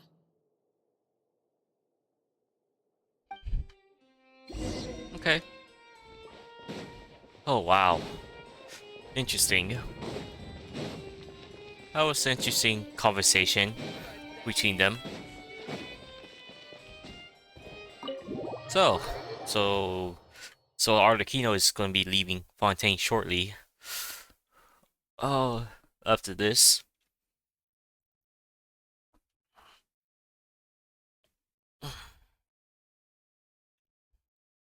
Alright, about to be 30 minutes in. Come on now. So, what exactly were you talking about back there? Paimon only heard you mention some rivers, a large body of water, and then some kind of irrigation scheme. You really want to know? I would imagine there might be more pressing concerns at the moment. Nah. Lenny, Paimon really hopes everything's going okay. Don't worry. We got this. Oh, Paimon recognizes that look. You've got your tiki cap on, don't you, Traveler? The name seems to be relaxed, but she didn't seem to be joking earlier when she said those who betray organization will be paid with their lives. I think she's serious about punishing those kids. How should we stop her? No, it's something else we should figure out first. That's true. While we were talking in front of Palais Memoria, she mentioned Kirby's name. Oh shoot, does that mean she knew where Kirby was this entire time? Maybe she was even anticipate how Lily and the others were going to act. What? Damn! Hey, yo! Oh, shoot. Are you alright? Oh, jeez. I'm so sorry. I was so focused on selling these papers, I wasn't looking where I was going. I also didn't pay attention. Well, let me make it up to you at least. Here, take this paper. On the house. Oh, thank you, sir. Looks kind of familiar for some reason. Oh, shoot, the execution list. Oh, no. Oh, you don't have to give us anything. Oh, the scars on Please, those. I want to. It's not like I'm short on supply. All the extras will be useless come tomorrow anyway. It's my fault, really. I was just trying to bring home some extra mora for the family, but I bit off more than I can chew. Okay. I haven't had many takers today, so I'm still swimming in papers. What's going on here? What? Nothing much. I just ran into your friend here on accident. I should probably get going, actually, so... Hold on. Oh. Of course, I'm happy to compensate you with mora, it's just... I don't have any on me at the moment. I'll take 3 papers. Here. Your payment. There you go. Oh! Thank you for your patronage. May the Archons bless you with good fortune. Yep. If only I had the chance to run into such generous customers every day. I should probably just take on a smaller inventory though, right? I'm getting married soon, so sometimes it's hard to not get ahead of myself. Alright. Anyway, I should head out. Goodbye! Good luck on your marriage, sir. Well, now that my affairs are settled, we should take the boat back to Poisson. We've even acquired some light reading to enjoy along the way. Actually, why don't we stick around for a little longer? Paimon just realized how hungry she is. She can't head back to Poisson on an empty stomach. Hey, looks like Palmer's trying to buy us more time if we head back. I don't really need It appears you two are under the impression that delaying our return will somehow alter the situation in your favor. Damn! I'm sorry to ruin your fantasy, but God your damn. efforts are meaningless. God damn it! That being said, I could be persuaded to give Linny some extra time. I just have one condition. Yeah, was it? If you agree to my request, I'll even answer some of your questions. You're quite curious about Clairvy, are you not? Damn, how'd she And know? my relationship to her. Wait, What? why are you being so generous all of a sudden? You're not gonna ask us to do something bad, are you? You overestimate yourself. You don't have the talent for bad things. Damn. That's crazy. Then what can you possibly... She knows. She knows Paimon. The most important consideration in a negotiation is that both sides receive something they want. Demands and threats only get you so far. You condition? Wonderful. Here it is. When the time comes, make the choice that you deem most appropriate in the situation, and lend your help to the House of the Hearth. Wow. Okay, sounds normal enough. But what do you mean, when the time comes? When is that supposed to be? That is for you to decide. Wow. Okay, we accept. Then we have a deal. Follow me. Okay. I see. I see where this is going.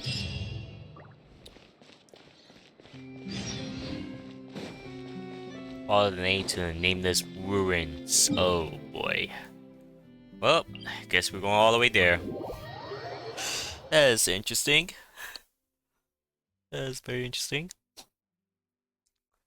I guess there's something new over there.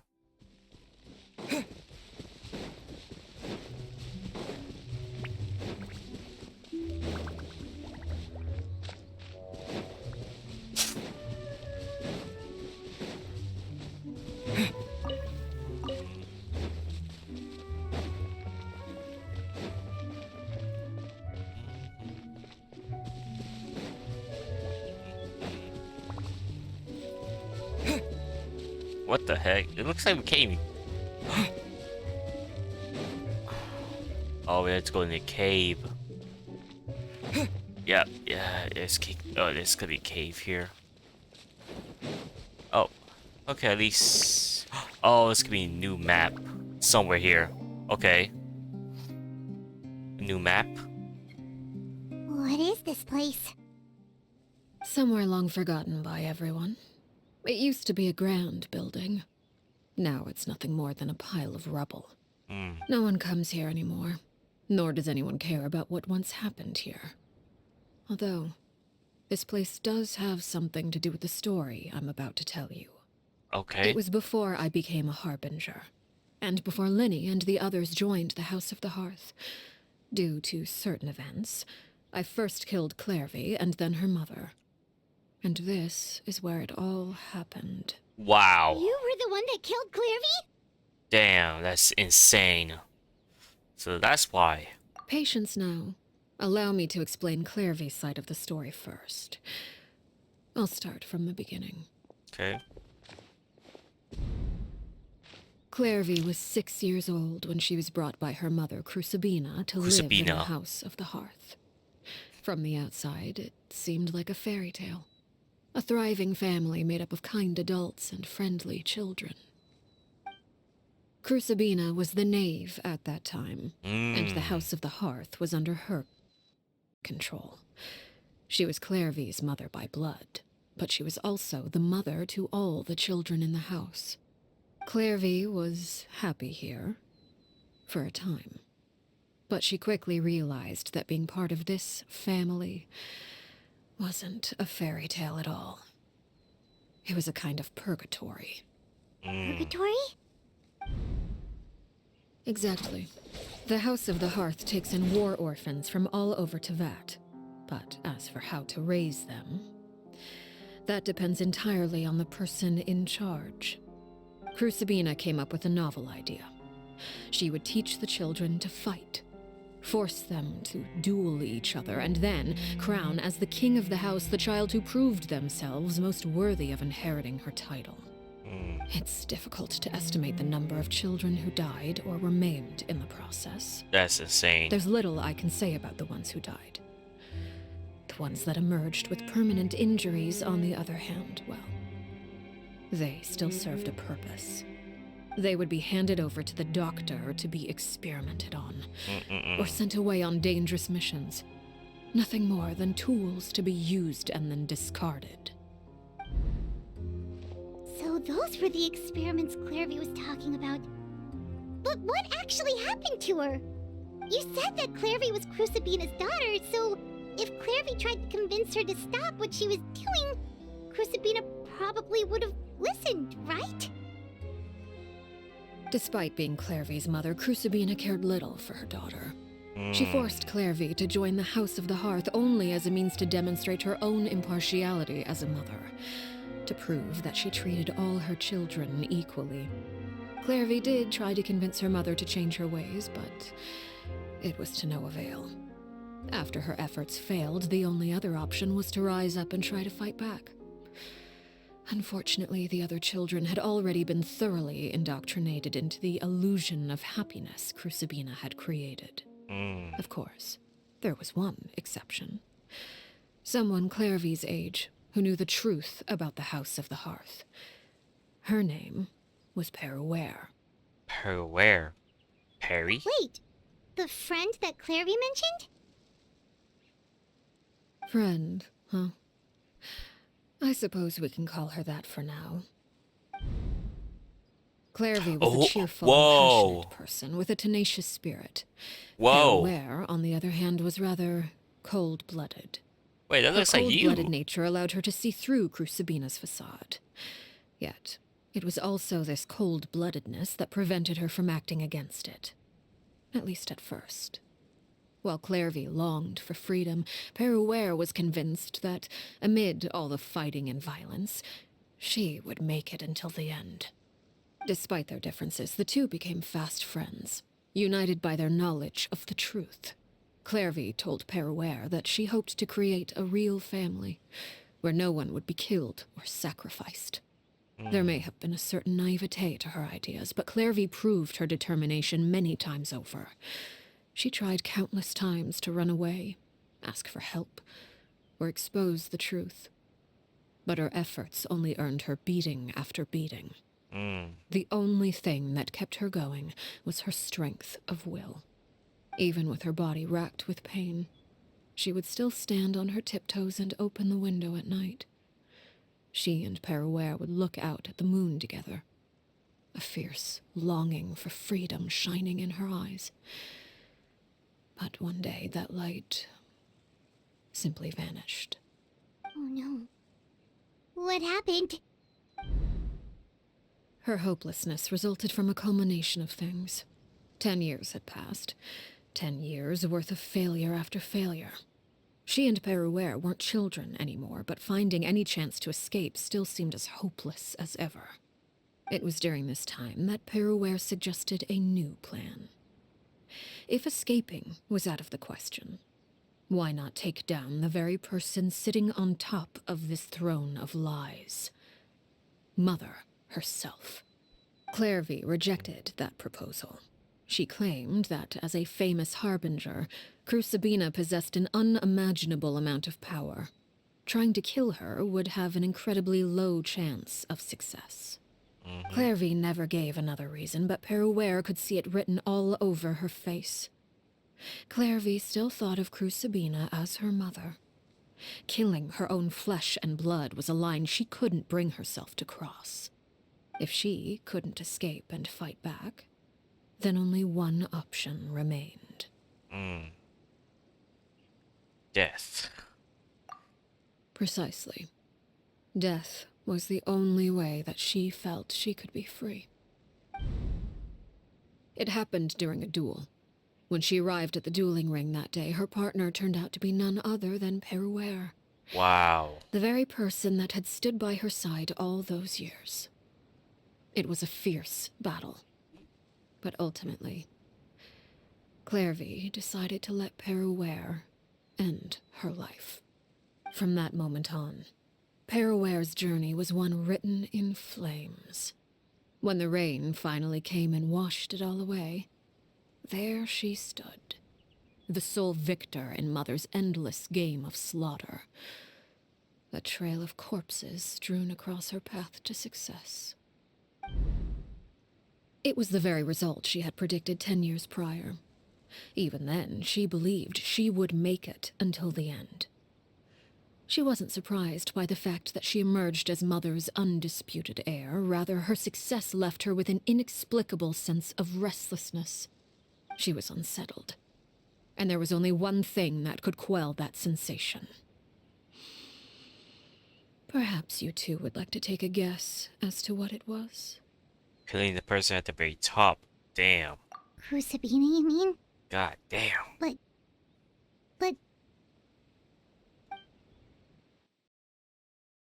Correct. This is the place where Peruere killed her best friend. A mere year later, this is also the place where she fought tooth and nail to kill the mother they shared. The moment she acted, any conception of what was right or wrong ceased to matter. It's one of the principles of the house. Only those who survive get to write the rules. Peruere won the battle, and became a harbinger herself. After which Her Majesty, the Tsaritsa, bestowed upon her a new name. That's her. Arlecchino. Fuck! I knew So it was her. Harry Clairvy was talking about... Yep. It was you all along. Oh my You're gosh. Arlecchino is just a name you got later. The title. It was a title that themselves. Oh my gosh. I should have known that was Arlecchino was a title, where her actual name is Peruere. And that the younger version of her actually matches the description of what Clary was talking about. This is your story as much as Clary's. I left that name behind long ago. I must say, hearing it now does bring back memories. After I defeated Crucibina, the moniker of Mother died with her. I chose to forego the title she called herself, and even chose to give up my own name. I rebuilt the House of the Hearth under a new identity. Not only as Arlecchino, but as father. And that is where the story ends. Any more questions? The Clary we met, though, Who is she exactly? Yeah. Based on what you just told us, Clairvy wasn't a little kid when she was killed. So the Clairvy we met... Was she really a spirit at all? I suppose you could call her an illusion born of flame. Her existence is like ashes to a fire. Something left over in the wake of blaze and ruin. You see, a certain power runs through my veins. It's not unlike a curse. My flames leave behind shadows of anything they consume. Of course, the chances of those shadows morphing into a sentient entity are exceedingly slim. Clairvy is a very special case. Clairvy died when she was 16 years old. But what emerged from the flames was her 6-year-old self. Her appearance wasn't the only thing affected. Most of her memories were lost to the blaze as well. Memory is a mysterious thing indeed. Losing a portion of your memories will alter your sense of self. Lose 10 years' worth, however, and it would be like living in the past. Like returning to a version of yourself that never grew up. No wonder Paimon got such a weird feeling when we were talking to her. Perhaps I should put it this way. Clairvy is someone trapped in time. It may seem like she exists with us in the present, but she truly lives in the confines of her own past. So if all of that is true, then you must have known about Clairvy for a long time. Indeed. She's a rather volatile and unstable entity. Sometimes she would look after the children. She's even saved some of their lives. But other times, she would hide from me and become obsessed with revealing the truth about the house to anyone who will listen. Shadows don't have the capacity to learn or grow. Any new information they encounter is quickly forgotten over time. Your attempts to expose Clairvy to sunlight. They failed, yes?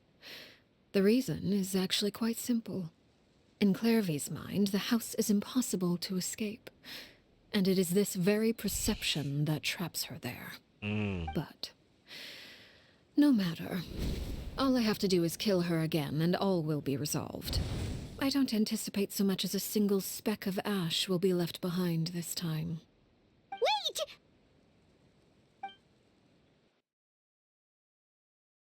Paimon can understand why you might want her gone, but isn't there another way? So what if she's trapped in her 6-year-old self? She's still your friend! At least talk to her first!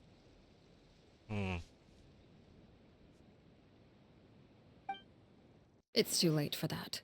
She broke the rules, and now she must be punished. That goes for Filial and Nantoy as well. She's had quite the effect on them. Damn. I hope you understand. The difference between Crucibina and myself lies in our formulation of the rules, not our policy for enforcing them. Upholding the rules without question is a trait we both share, because that is how a household should be run. Is this really what you want to do? Hey, yo! Finally, he's speaking! Whatever could you mean? He's speaking! Don't you want to say a proper goodbye at least? Let's go, Traveler. Whether as a killer or as a father, there are two things that must be avoided at all costs. Anger and sorrow. Anger makes you impulsive. Sorrow causes you to waver. Well, it appears it's about time to proceed.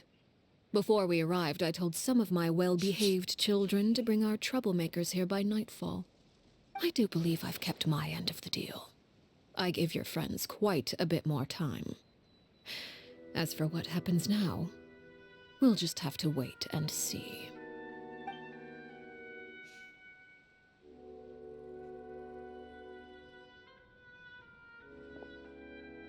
Here they are, Father.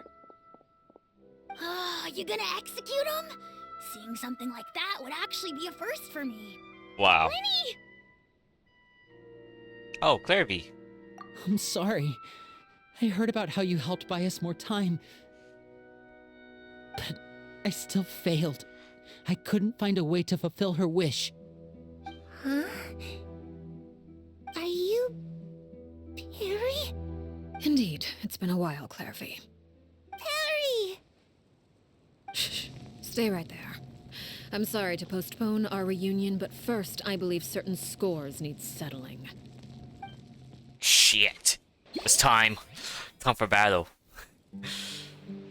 What is there? Father, let me explain. Out of my way. Oh, damn. Oh no, the pimp slap. Father! You chose to conceal a threat to the house. And for that, you must be punished. Overall, however, I suppose your wrongdoing is hardly the most egregious of the bunch, so I'll deal with your punishments later. As for right now, the more pressing concerns are the traitors among us. By traitors? Do you mean us? Father, let me explain. We didn't mean to... Fultz, why don't you share what you heard? Not the kid. Yes, Father. Oh boy. Secret midnight meeting number 3. Participants: Filial, Nantoy, He snitched. Sato, Toddy. Damn. Nantoy clearly said, "If only Father wasn't the one who took us in." Sato added, "I'm sick of this life. I just want to live as a normal person." Well. Filial was the worst of them all. God she damn. called us crazies and said a bunch of mean things about Father. Wow. I did not! You're lying! Fultz is trying to frame us. It's not like I'm the only one who heard those things. After that, you and Toddy and a bunch of other people started talking about Clairvy. You were using all those things Clairvy brought up as an excuse to question Father. Damn. We're birds locked in a cage. The only way out is to destroy it. That's what you said, wasn't it? God damn. Little. The You informant. just want me gone, That's don't crazy. you? What did I ever do to you, huh? And you, Sheplo, have you forgotten who stood by your sickbed, watched over you, and changed your dressings? Come on, let's hear it then. What's your reason for all this? Come on now. You're wrong, Filial. We don't want you to die. You're our family. Liar. You wouldn't be doing this if that were the case. So why? Why have you backed us into a corner? We all live in the House of the Hearth. You know the type of work we do, Filial. A single betrayal can cost dozens of us our lives. It's not like it's never happened before. That kind of thing is hard to forget. That's why the House of the Hearth cannot tolerate any form of betrayal. Ever since we came to Poisson, you've had 7 secret meetings. A lot of the things you talked about really crossed the line. Yep. You've been spying on us for half a month? Wait a second. Now that I think about it, Yep. the move to Poisson was just a way to make it easier to spy on us, wasn't it? Damn. Because we were all in one place. You've had this planned all along. Filial, Nantoy, I'm sorry. God damn. I owe you both my life. I owe Clairvy too. If it weren't for all your help after I got poisoned, I wouldn't be standing here today. If this were any other situation, I would do anything to repay that kindness, even if it cost me my life. But rules are rules. I'm sorry. My hands are tied. Why? Why? That's enough, Filial. We made a mistake, and we should own up to it. We broke the rules, plain and simple. And now we have to face the consequences. I'm sorry, Chapleau. Fultz. I'm sorry, Father. We accept our punishment. Chapleau, according to the rules of the House of the Hearth, how should these traitors be punished? All those who betray the house pay with their lives. And so it shall be.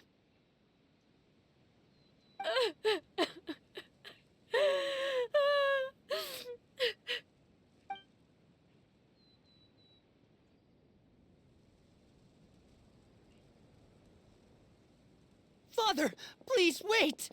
Oh boy. Something you want to say, Linny? Please reconsider, Father. What Filial and the others did, does it really count as betrayal? No, we all come from broken families. From the very first day we joined the House of the Hearth, we wanted nothing more than to make it a real home. But the truth is, none of us know what a real home should look like. I'm not saying I have all the answers. All I know is this.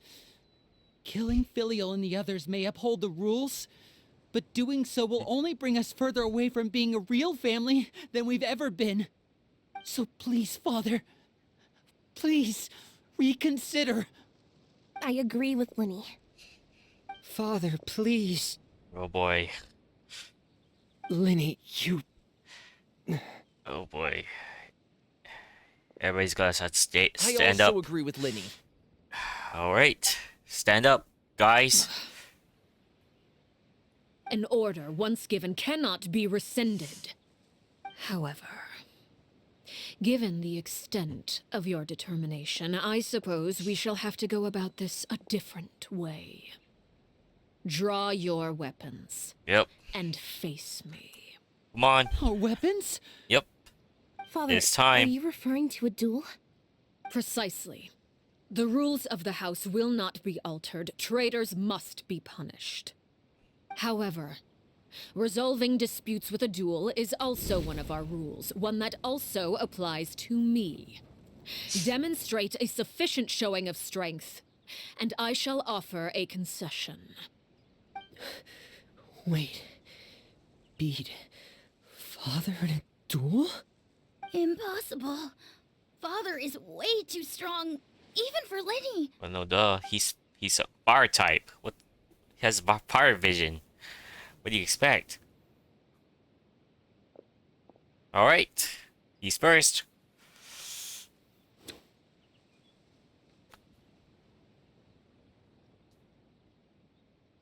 Alright, come on. Back him up.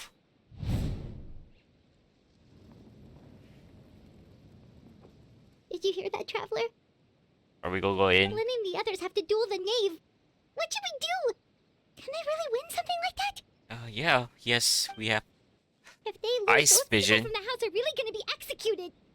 Hey, are you listening? Hold up. Let him cook. Is executing them really what she wants? Don't you want to say a proper goodbye at least? Anger makes you impulsive. Sorrow causes you to waver. Back then, she never actually answered my question. Duh. It makes answer pretty obvious, isn't it? Doesn't it? Oh. Looking at that expression on her face, she seems really serious about this. Guess that means there's no chance she's throwing the duel on purpose, huh? There's no way Nave would lose on purpose. Although... When guests are around, families are often on their best behavior. And any disputes are less likely to escalate.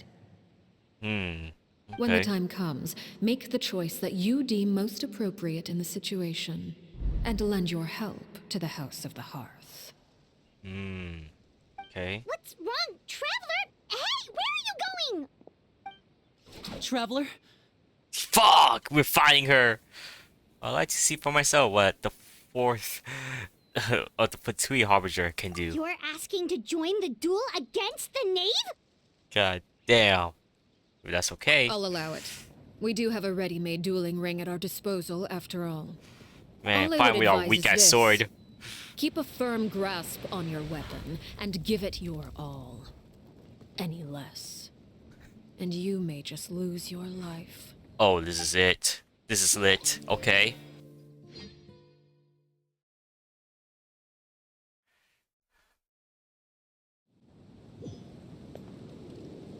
Alright, here we go. Where Oh, shit. Is it my turn now? Nope.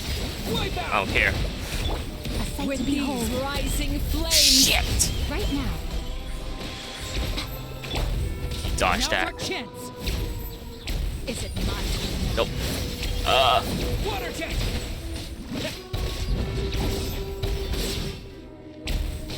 Set a trap. Okay. Right Set a here. trap. Allow me. Closer now. Hang in there.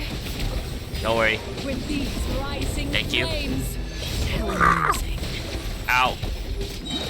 Bombs away!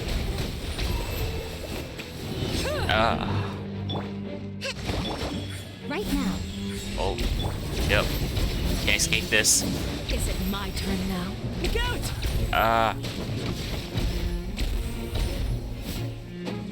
Okay. With the fall of darkness, destruction shall rise. Okay. Have a taste of purgatory. Okay, charge attack. Okay. Oh, shit. Watch out for Father's movements! I got it. With these rising flames.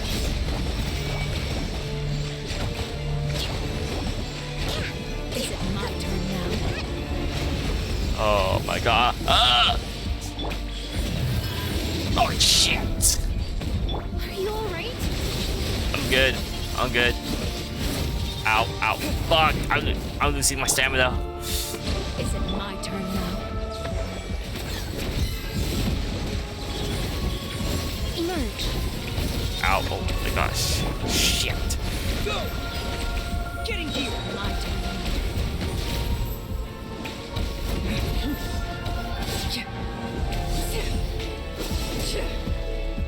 Right here. You can't cross me. You cannot cross me. Go! Now our chance. Is it my turn?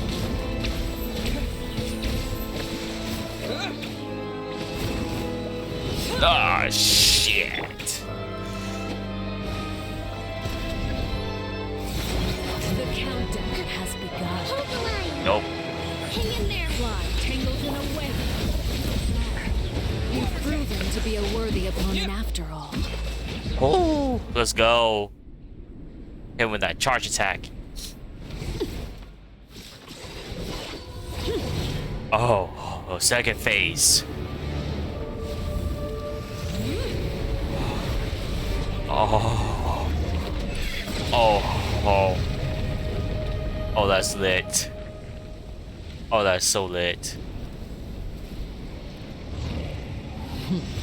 Oh, Cinder of the two world. Oh, what the fuck? That's this is literally the flamingo stance. Oh my god. Has been seared away. Rebuild. My blade is all that remains. She always stands on an invisible line, invisible string. Okay. Oh. Right here. Emerge. Nothing lasts forever. Right now. Right here. Ow. Fuck. Ow. Fuck. Holy shit. Thank you. Oh my god, I fucked up.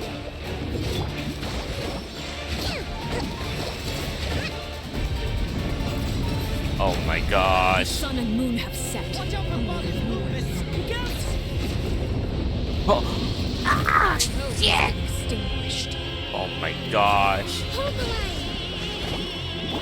Go! Oh gosh, Right please, now, please, please. right Set up, set up. Help, help, help, help, help. Now's our chance! Over here. Let's see how strong your resolve truly is. Ow. Damn. Next. Shit. Fuck. I am running out of stamina fast. Damn, I died.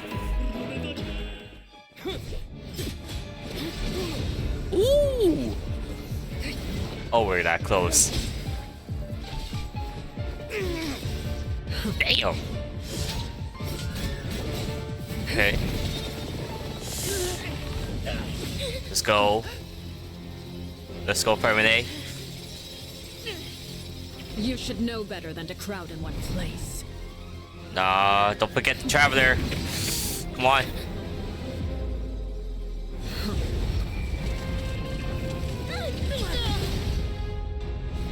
Damn. Oh, I know. Oh, substitution jutsu. That's a very good magic trick.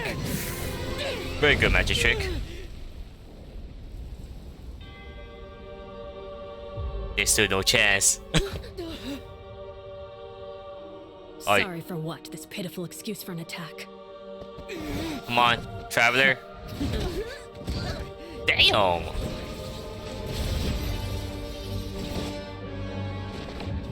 Come on, come on. Oh, come on now.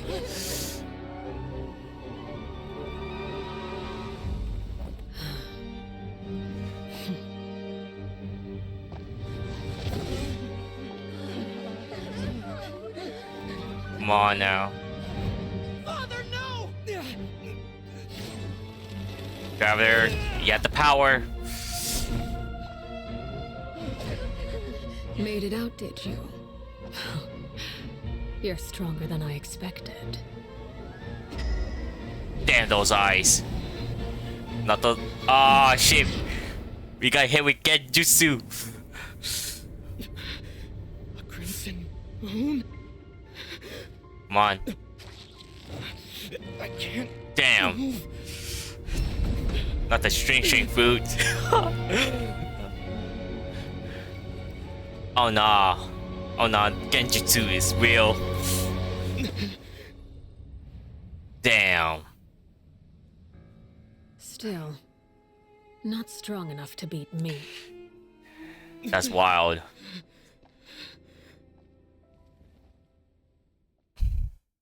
And it's still lost. God damn it, our Traveler's weak. Weak sauce.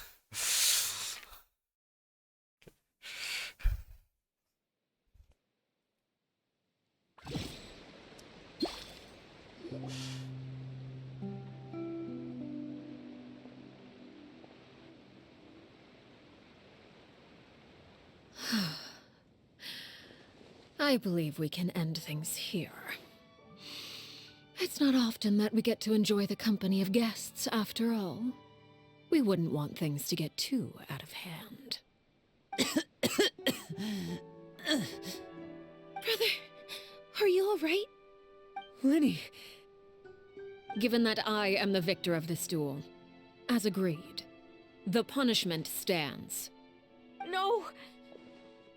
I never thought things would end like this. However, everyone involved in the duel demonstrated a remarkable level of strength and determination. What? In light of this, I'm prepared to change the method of execution. Oh my gosh, what is this? Elwar, the bottled flames I gave you for safekeeping. Do you still have them? Yes? I wasn't sure what they were for, but I've kept them super safe. I didn't lose a single one. Well, good job. Wonderful. Then, in just a moment, I'll have you administer them. Bottled flames? Oh. Indeed. They're the product of a secret experiment. Under certain special circumstances, flames can be extracted from my person and preserved. Once ingested, searing pain will spread across every inch of your body. No harm will come to you physically, but your memories will be burned away. Okay. If you can withstand the pain. When you awake, you'll have forgotten everything you know about the House of the Hearth, and will be expelled from the organization. In other words, administering this concoction will kill the version of you that grew up in the house, and give you a new identity. Okay, that's cool. It makes you forget everything. All about the organization. Fuck. So that means the young man I thought looked familiar the one selling newspaper outside the Palais Memoria. He must have been the same horror, uh, horror, we saw on the list of execution. He wasn't killed at all? Memory is a mysterious thing indeed. Losing a portion of your memories will alter your sense of self. Ah, that's what she meant. Okay. No, if my understanding that the name is right, she really thinks that killing him, the horror that lived in the House of the Hearth, is dead. The one that remains is simply a normal person living out his life with his beloved. Even so, it's much better than actually ending their lives. Yeah. So, you're just letting us go, Father? Yeah, we just burn your memories You of being one. misunderstand. Memories are extremely important. Once consumed by flame, the version of you standing before me will die, and our secrets will die with you. So no, I don't intend to just let you go, because the person who survives will be nothing but a stranger. Even so, I won't have to live in fear anymore. I'm sorry, Father. I'm sorry I let you down. But I really... Don't cry, Filial. You haven't left the house yet, so there are still rules to be followed, yes? Remember what I taught you. Anger makes you impulsive, sorrow causes you to waver. Don't let yourself be controlled by your emotions. Of course. I'll remember. Dry your tears, and go pursue the life you really want. Yes, Father. Chaplot, Foltz, Elwar. Take them back to Poisson.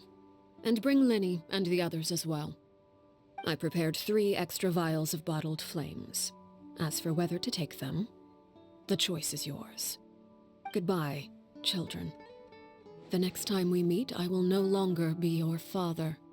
Thank you for all you've done for the house. I hope you have bright futures ahead of you.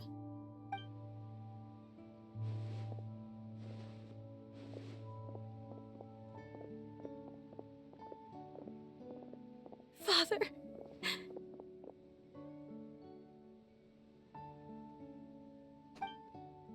Let's go.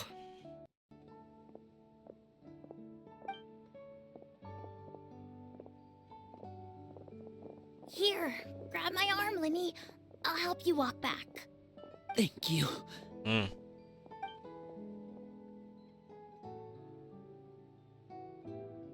Clairvy.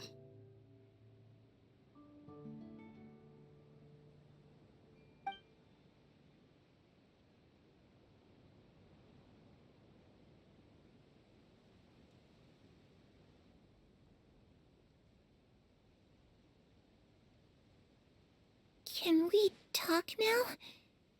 I've been waiting for a super long time. You really are Perry, aren't you? I haven't seen you in so long. How come you're all grown up? Wait, did I somehow travel to the future on accident? Or am I dreaming? What a long dream. Neither. You died, Clairvy. That's what happened.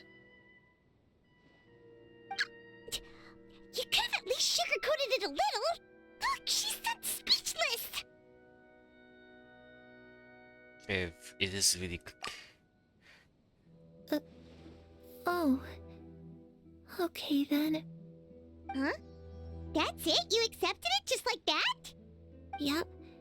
If that's what Perry says happened, then I believe her. Perry wouldn't lie to me. Plus, I don't really need to know why I'm like this. I'm more curious about what happens in the future. If you're a harbinger now, Perry, that means Mother is gone, isn't she? Can you tell me about it? I want to know what happened to her. And to me. You never stopped trying to defy fate. At first, no one believed you. You could only vent your frustrations to the moon. In fact, you often sought comfort in the night sky. You wanted to see the aurora, So one night, we promised each other we would go to Snezhnaya to see it together. Later on, you tried to run away, but you were brought back each time. Mother spared your life, but it wasn't out of kindness. Instead, she decided to make an example of you by slowly torturing you over time. That way, the other children would know what happens to traitors. Still, you never gave up. Mother hoped that through ruthless duel after ruthless duel, she would be able to crown an ultimate victor among the children she raised. But you called on everyone to unite, to fight to a draw in order to reduce casualties. Your efforts may have only delayed the inevitable, but still. You gave them hope. You tried everything you could think of, but every attempt ended in failure. Still, you never turned your sword on Crucibina, and you never turned it on me. On that gloomy day, you told me, "For the last 16 years of my life, I've done everything I can to fight for freedom. But now, I realize that the only freedom I truly possess is the freedom to choose to die." I never imagined I would say something like that. I must have been feeling really worn down. But somehow, I still think I understand.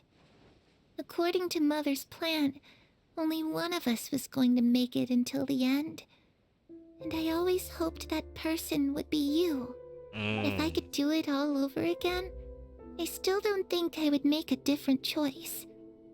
Even when I first met you, I knew you'd be able to do what I couldn't. Is that so? Even now, I'm not sure I truly understand what kind of freedom you were trying to pursue. But as the head of the House of the Hearth and as the children's father, I've tried to give them the most basic of freedoms. The freedom to choose their own fate. It's something I discussed with the Iudex of Fontaine. The children who want to leave the house will have their memories wiped clean of all secrets pertaining to the organization. In return, they will be allowed to live a normal life in Fontaine without being prosecuted for their past. Of course, I won't simply hand freedom to them on a silver platter. They have to fight for it and prove themselves worthy of it. Only freedom that is earned has true value. That's more than enough. That's exactly the kind of life I was fighting for. You know, Perry, I think you're a pretty amazing king, and a really great father, too. I'm really happy that you're the one who took over the house. I guess I do have one regret, though. I still haven't seen the outside world. Well, it just so happens that our dear guests over here have been to many nations and traveled to countless places. Perhaps they would be willing to tell you what the outside world is like. Really? Of course! We've traveled all over the place. We've got so many stories, we could probably talk your ears off for 3 days straight! Ooh. Alright, let's start from the beginning. Nation of Freedom. Yes. You know, I used to dream of being a bard. Playing the lute while singing into the winds of freedom. Even if there was no one there to listen, I would have continued to sing no matter what. Good girl. Talk of the land of Geo. Nation of contracts. Ah, that's where Mora comes from. I never knew that before. If I had some Mora, I would buy 3 new dresses. One for me, one for Perry, and one for Mother. Aw. It's just too bad Perry doesn't like wearing dresses. And Mother, she probably wouldn't accept something like that either. I guess I'd just have to keep them all for me then. I could wear a different one every day. Land of Electro. Nation of Eternity. Those yokai you mentioned, what do they look like? I once saw a drawing of this one guy with horns on his head and a super scary face. Are there any yokai like that? No, Arataki. Sounds like you're talking about an Oni. Yep, we've met one, and let Paimon tell you, they're not nearly as scary as they look. Alright.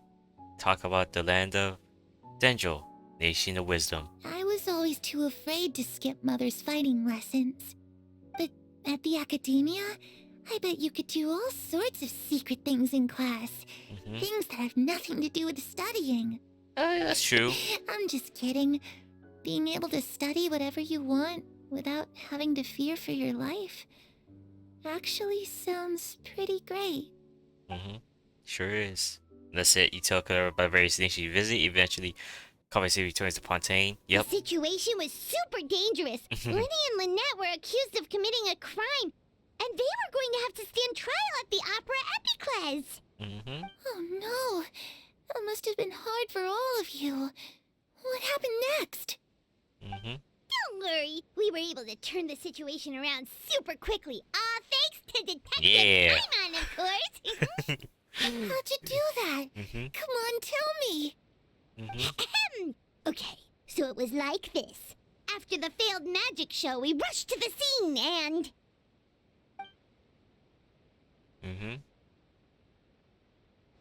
Yeah. Yep.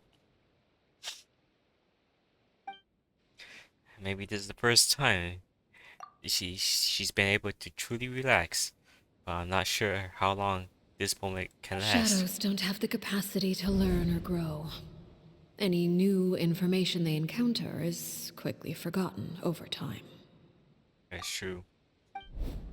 As time passes, she will probably forget everything we told her and go back to being that scared little girl who could only hide in the shadows. I was busy thinking. I almost didn't notice. The sunrise. The sun has risen. Animation time? Clairvy, you've worked tirelessly from the shadows to overthrow the House of the Hearth. Now, by my authority as the Knave, I shall announce how this matter ends. You are hereby expelled from the House of the Hearth. You are no longer tied to this place, nor are you bound by its rules. You're saying that I can finally leave? I get to experience the outside world as well? Oh, I almost forgot. There's no getting older for me. Still, seeing who you grew up to be makes me really happy, Parallel. Damn. Take care of yourself. Goodbye. May we meet again someday.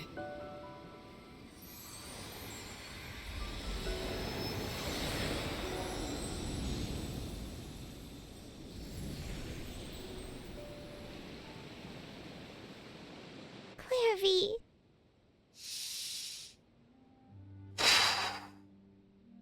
That was a lot to take in, guys. That was a lot.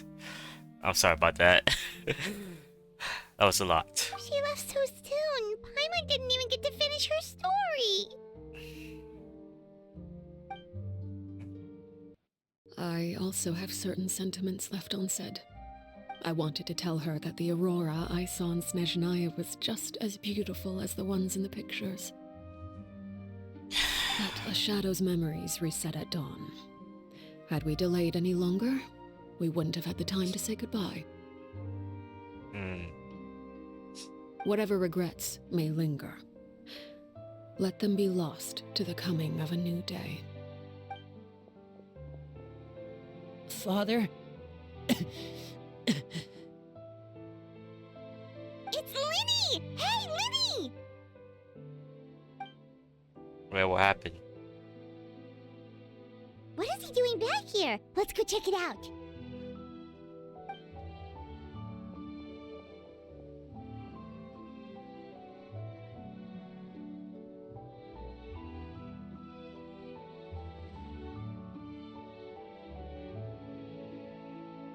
Father, the bottled flames have been administered.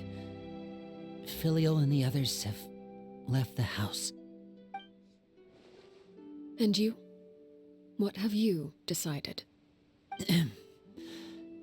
Thank you for giving us that choice, Father. But we never wanted to leave the house. It's the only home we've ever known. Lynette and Fremine feel the same way. They're recuperating back at the Hotel Bouffe d'été.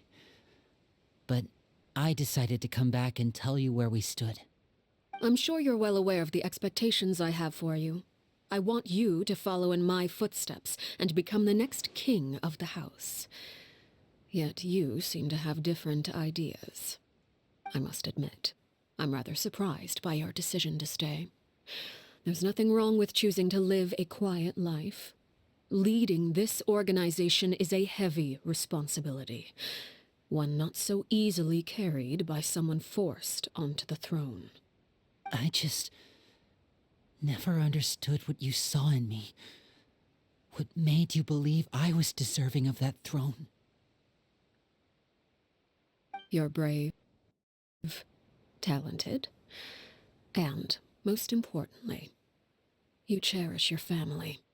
You would do anything to protect them, even if it costs you your life.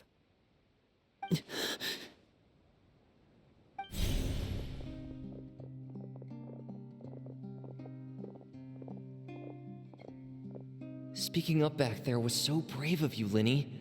It's all thanks to you that we were able to convince Father to back down. You're a hero, Linny. Hero?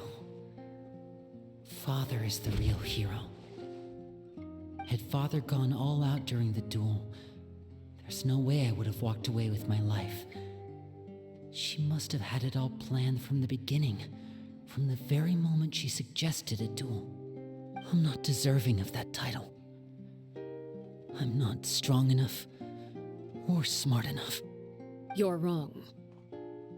In my opinion, all you need to be deserving of the throne is conviction and the necessary strength to act on it.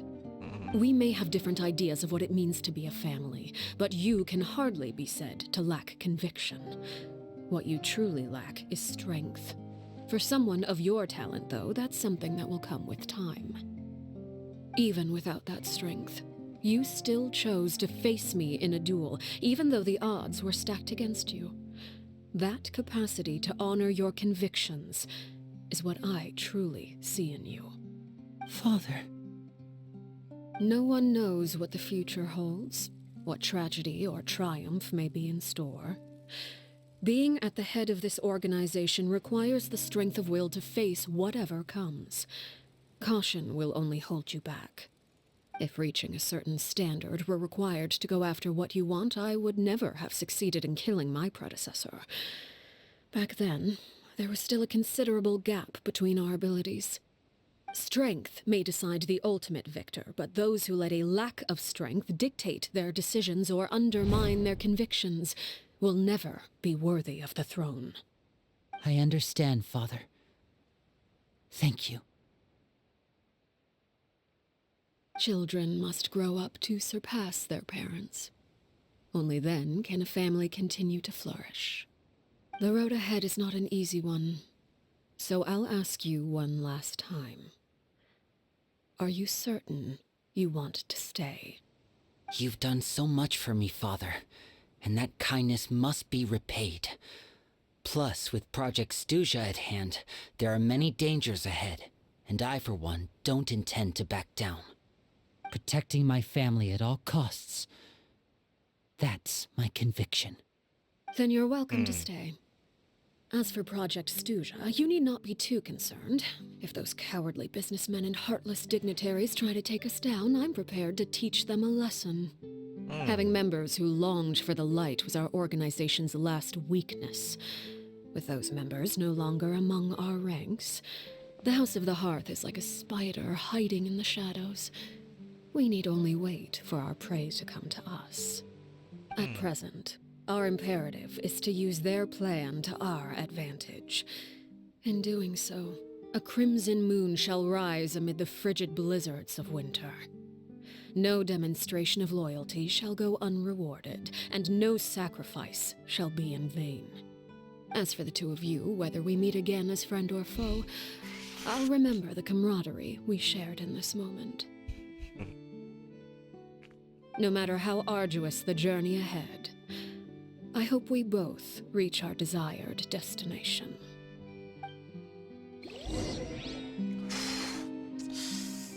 God damn it. Man, that battle just took away all my stamina. What the fuck? Oh my gosh. That was... I did not win out like I did not win out like this. God damn it. Wait. 2 days. Alright. Alright, 1, 2. Oh my gosh, that battle. I am, even though I built all my characters up, I was unable to save everybody. I was unable to save my traveler. What the fuck? What's all that? Man, those moves really took away my stamina. I was dodging it at all costs. Didn't Linny say that Lynette and Fremine were recovering at the Hotel Bouffe d'été? Oh, Paimon wonders how they're doing. Maybe we should go check on them. Alright. Oh, okay, going back over there. Well, 2 hours to 30 minutes. God damn, that's a really longest recording I ever did. Oh, I better hurry up with this. Oh my gosh, I'm at...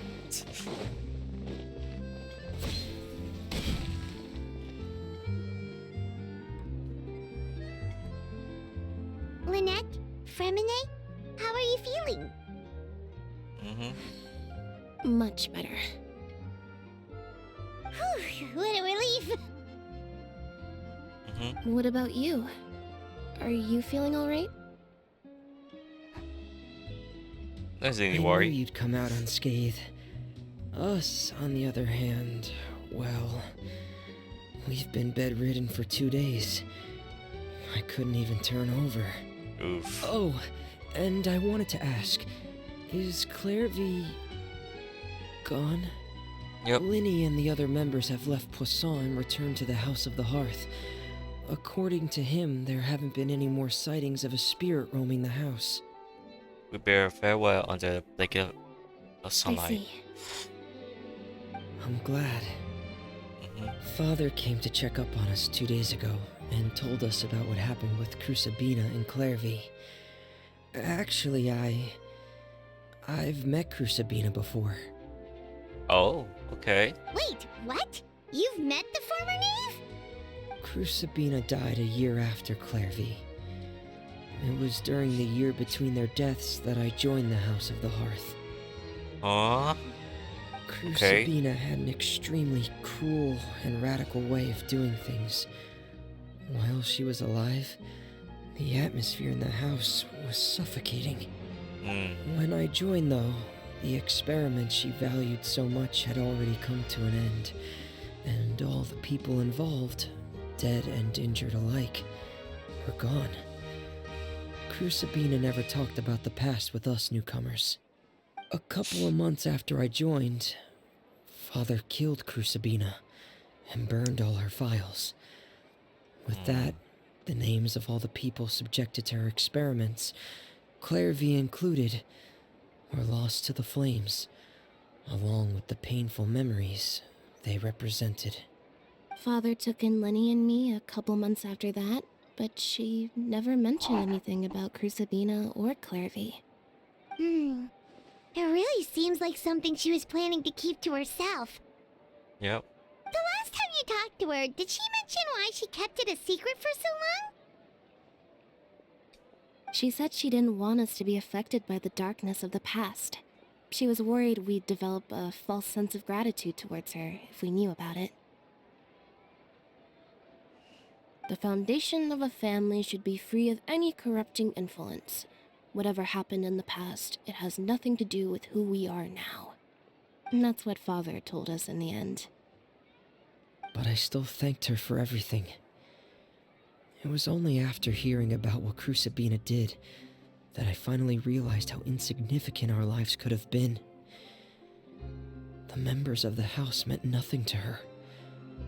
To say that she valued them in any way, even just as a tool, would probably be giving her too much credit. If Father hadn't taken over the House of the Hearth, I probably would have already...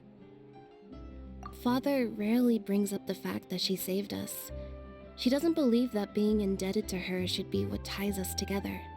But even if we didn't owe her anything, we would still choose to stay. Because this is our home. We may have arguments or times when we feel wronged. Some people may even choose to leave. But as long as Father is here, we will always have a home. Whether the path before us is bathed in sunlight or shrouded in shadow, we'll follow Father wherever she chooses to go. So I wanted to say thank you for helping us make it through this crisis. Without your help, we could have lost a lot more along the way. Oh, we didn't do anything, really. Just invite us back invite us back as guests and we'll cut even. Of course. You're welcome anytime. Are Filio and Nantoy okay? Nantoy? Oh, Toil. I actually saw them at a cafe this morning. They didn't recognize me. From what I could tell, they were drinking coffee and talking about one of the operas that started running recently. They seemed happy. If I had to take a guess, I would say they finally found the kind of life they always wished for.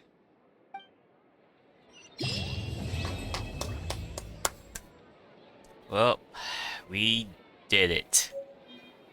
Oh, we did it. We made it back. Well, this is the end of Arlecchino story quest. What a journey. Well, we still have 3 more left to go, and the main story here. It was nice. A very good Arlecchino story quest. Man, wow. I'm happy that we are able to learn more about her past and many things that happened before. But yeah. Oh. But anyway, guys, hope you guys enjoy this recording.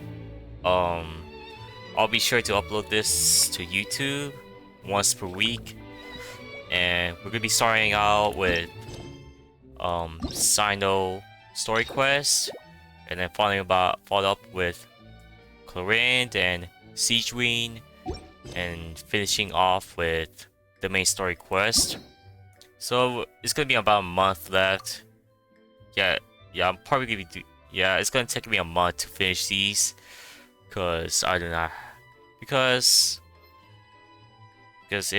my stream, I'm not gonna be able to stream anytime soon. So we'll see what happens in winter time. So yeah. I'll make sure to get myself motivated to start recording for something, but it is what it is. But anyway, guys, thank you for watching. Take care. Peace out. Keep watching anime.